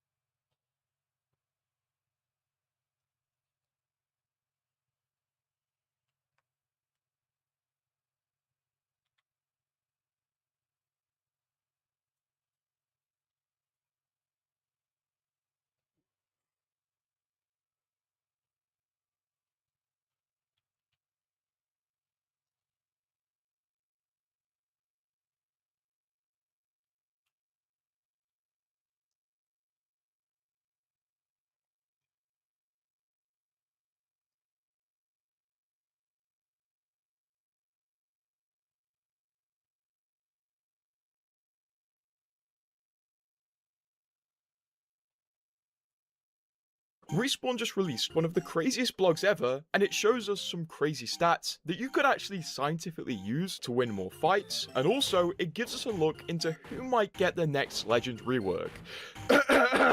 And this was all released in a new type of blog that Respawn literally just started, and it seems like they may do more of, which would be great because it gives us a real look behind the curtain. And the new blog is called Amped Mid-Season Designer Note. Respawn say Designer Notes are a new update that will provide additional context to Legend and weapon meta changes. They say these will be used to discuss the vision for each Legend or weapon change and what challenges they've identified and what changes they're making in the pursuit of these goals. And Designer Notes are meant to supplement patch notes, not replace them. Let's jump into it because I can't wait to show you the image they have lined up for us. First, Respawn outline a few metric definitions that you'll need to know. First, pick rate. We all know what pick rate means. It means the total selection percent of a Legend. Next, we have the Legend encounter win rate, which is the measure of Legend fighting strength based on downs in fights. So if a Legend has a higher encounter win rate, they on average knock more people in a fight. And after Respawn outline this,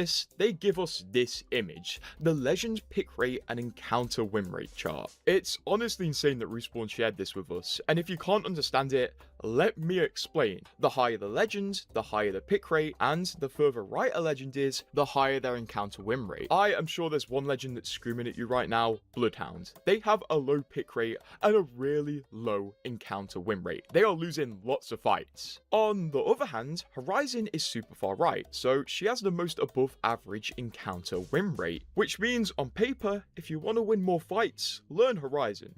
Surprisingly, Watson has a really high encounter win rate as well, just below Wraith, who has the second highest encounter win rate. Now, this isn't a flawless show of how OP a character is, as more experienced players are more likely to play on Wraith than Bloodhound, but this is the best show we're gonna get. So just under this image, Respawn start answering our questions. Why not lowest pick and lowest win characters for reworks? Respawn say, you're likely aware that some Legends and weapons have spent significant time at the bottom of the meta. For some of you, we see peaking frustrations when they happen to be your favourites. So why aren't they the priority for buffs each season? Well, it's a good question. In these cases, the scope of necessary changes is often so large that developing and testing requires more time than it would for smaller tweaks. For example, we knew community conversations about Octane were bubbling at the start of last season. We have been actively working on his changes for a while, and we just had to bite our tongue knowing the buffs were just around the corner.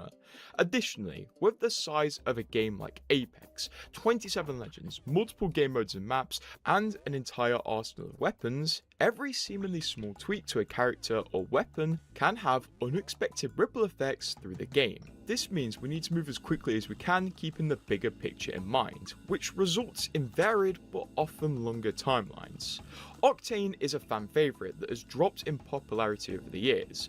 We'd love to see him reclaim a place in the hearts of our players, so we're making changes to remind everyone why you fell in love with the Adrenaline Chaser in the first place. And Respawn show us a chart here of Octane's overall pick rate. Octane is the red line, and we can see he's had not much action at all, and he seems to be constantly dropping. And they also show us that at high tiers, literally nobody's playing Octane. He has a 0.3% pick rate at master level, and a 0.6% pick rate at diamond level. So they said his recent changes were an effort to enable a layer of survivability, which was definitely given to him with the Stim Surge, considering the thing is just an insane buff, and it feels really good. Respawn also mentioned that his new upgrades were made specifically to improve Octane's team utility, so he's not just a selfish legend who stims only himself. Interestingly enough, Respawn talk about Newcastle next, saying Newcastle was having the opposite problem with Octane. Higher ranked lobbies saw Newcastle's value, but the broader community was not harnessing the value he could bring.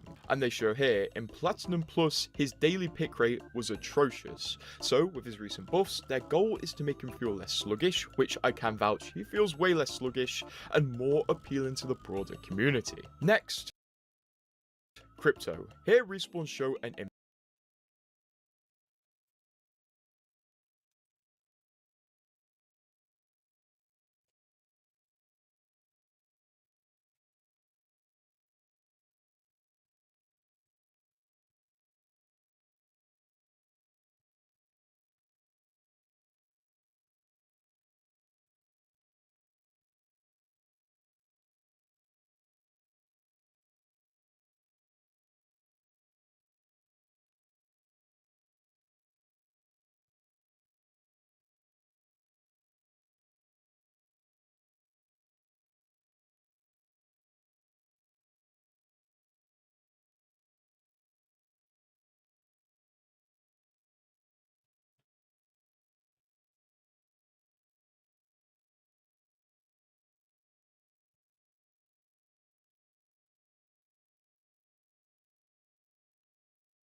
image of Crypto's pick rate, and I don't think it goes above like 5 people a day playing Crypto. Seriously, that red line at the bottom there is Crypto. That is nearly 0%. Respawn said that one of Crypto's biggest pain points was the fact that he felt like he got left behind by his team a lot while performing his key function, flying the drone.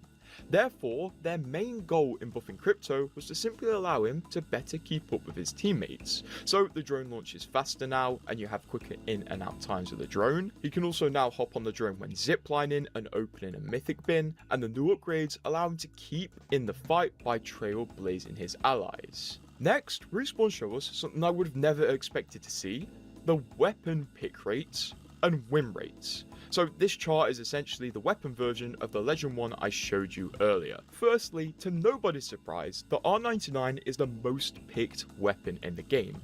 The Alternator is second, the R301 third, and the Volt fourth, followed by the Spitfire, which I didn't expect. You won't expect this next thing though. The weapon with the most above average win rate was the Bocek bow, with a 10.5% above average encounter win rate. Honestly, this doesn't mean the Bocek bow's OP, but most likely the people who are picking up the Bocek bow are very good with it. Basically, Monday. The weapon with the worst encounter win rate at -7% is the Peacekeeper, followed by the Eva 8. I would imagine this depends a lot on the buffs and nerfs of the gun, but it's not surprising after the recent round of nerfs to the Peacekeeper. This here honestly more shows the skill gap of weapon use, as the R301 and an R99 have a below average encounter win rate, while the charge rifle, Bocek, longbow, scout and sentinel are above average because most likely the people picking these up and sticking with them are very good at the game already, to the point where they can properly utilize these weapons. Although the charge rifle has the lowest pick rate for a weapon. Respawn went into a bit more detail on this regarding the R301 and Flatline, as you may not be aware, but they both got buffed in this update, and they showed they did this because the R301 and Flatline were kind of falling off in pick rate, slowly but surely. They also say the R301 and Flatline fell behind on key metrics like the encounter win rate, so they weren't happy with their position, so now they have been buffed. Another weapon that got buffed in the recent update was the Prowler, and Respawn said at the beginning of Season 27, we equipped the Prowler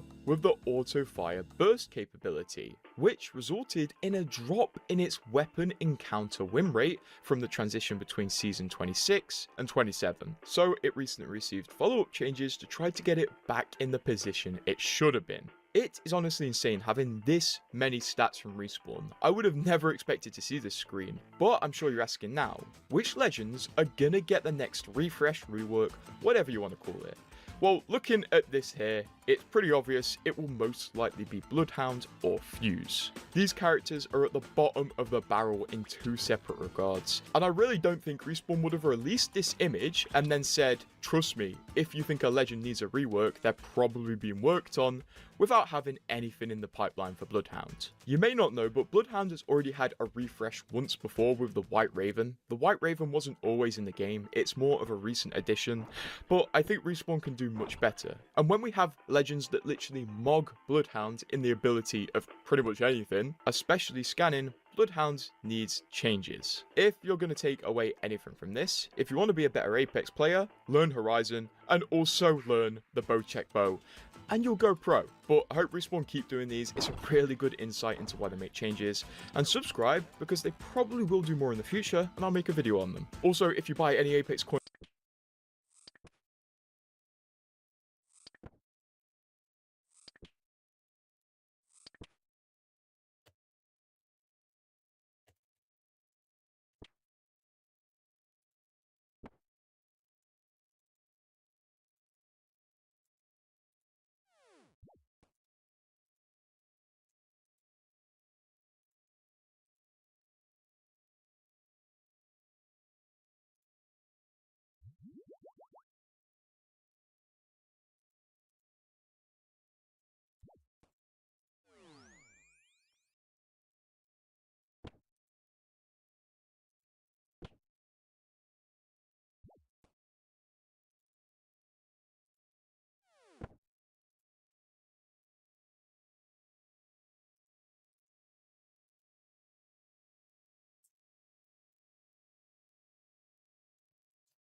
Oh, fuck.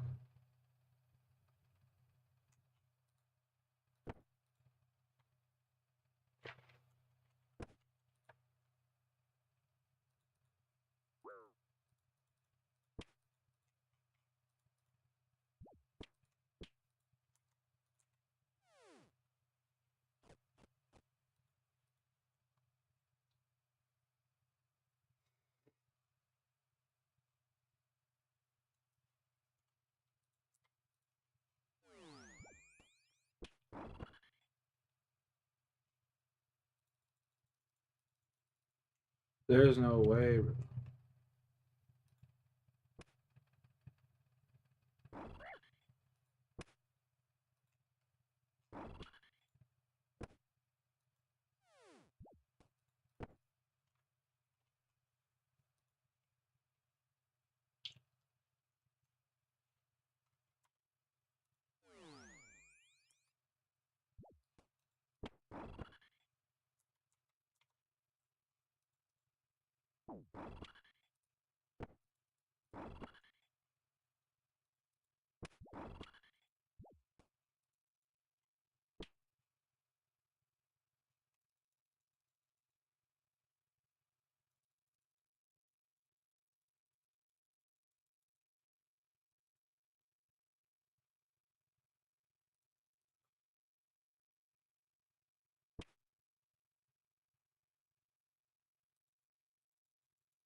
Cool.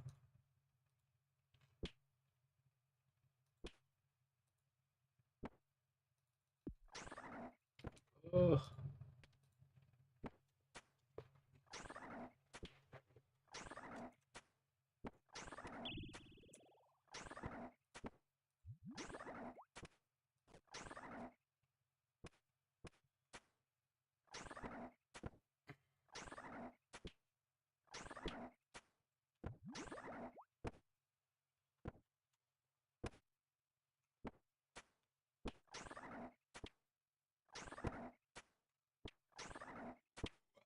Excuse me.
Hello, little man.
Nope.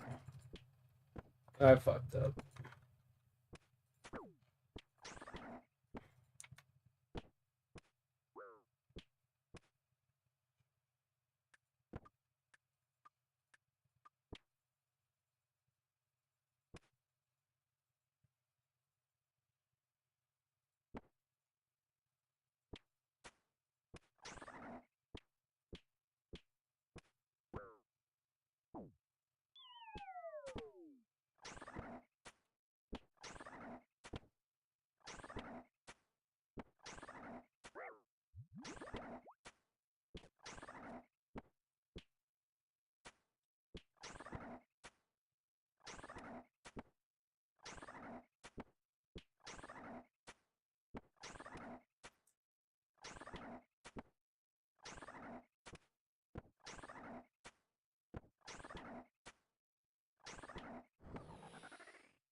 Excuse me.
Um.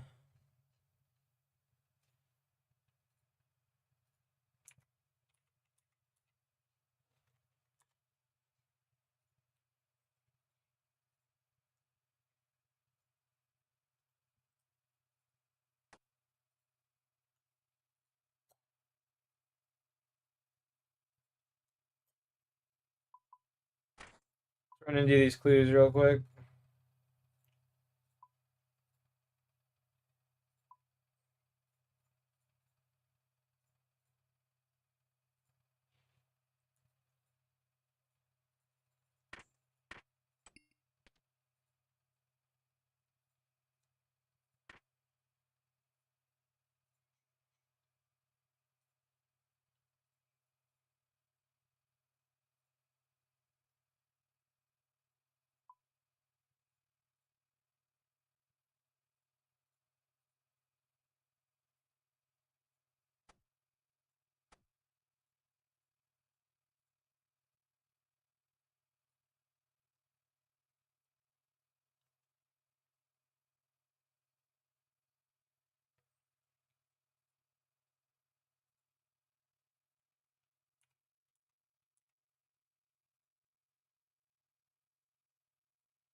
Give me the Jenga berry.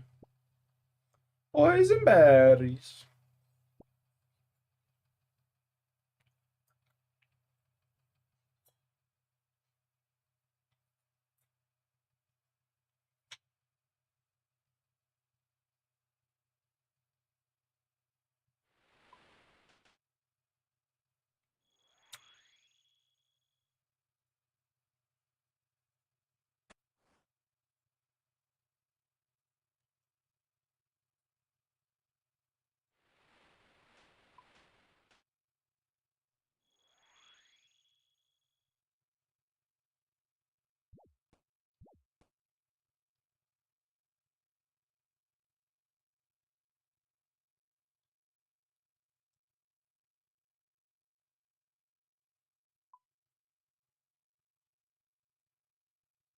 Ugh. Alright, all the way back up here.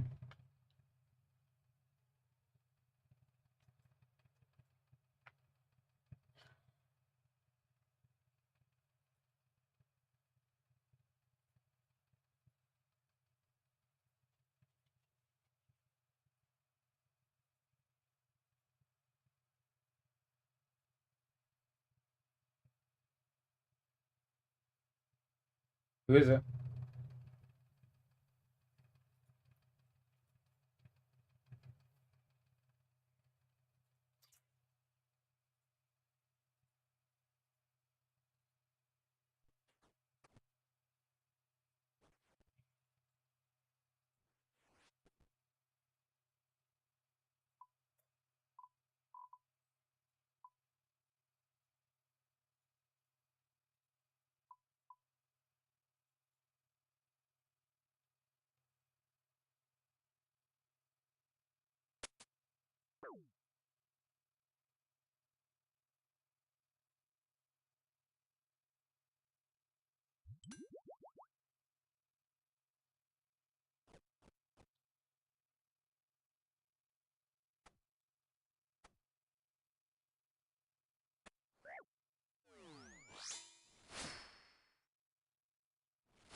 Warhammer.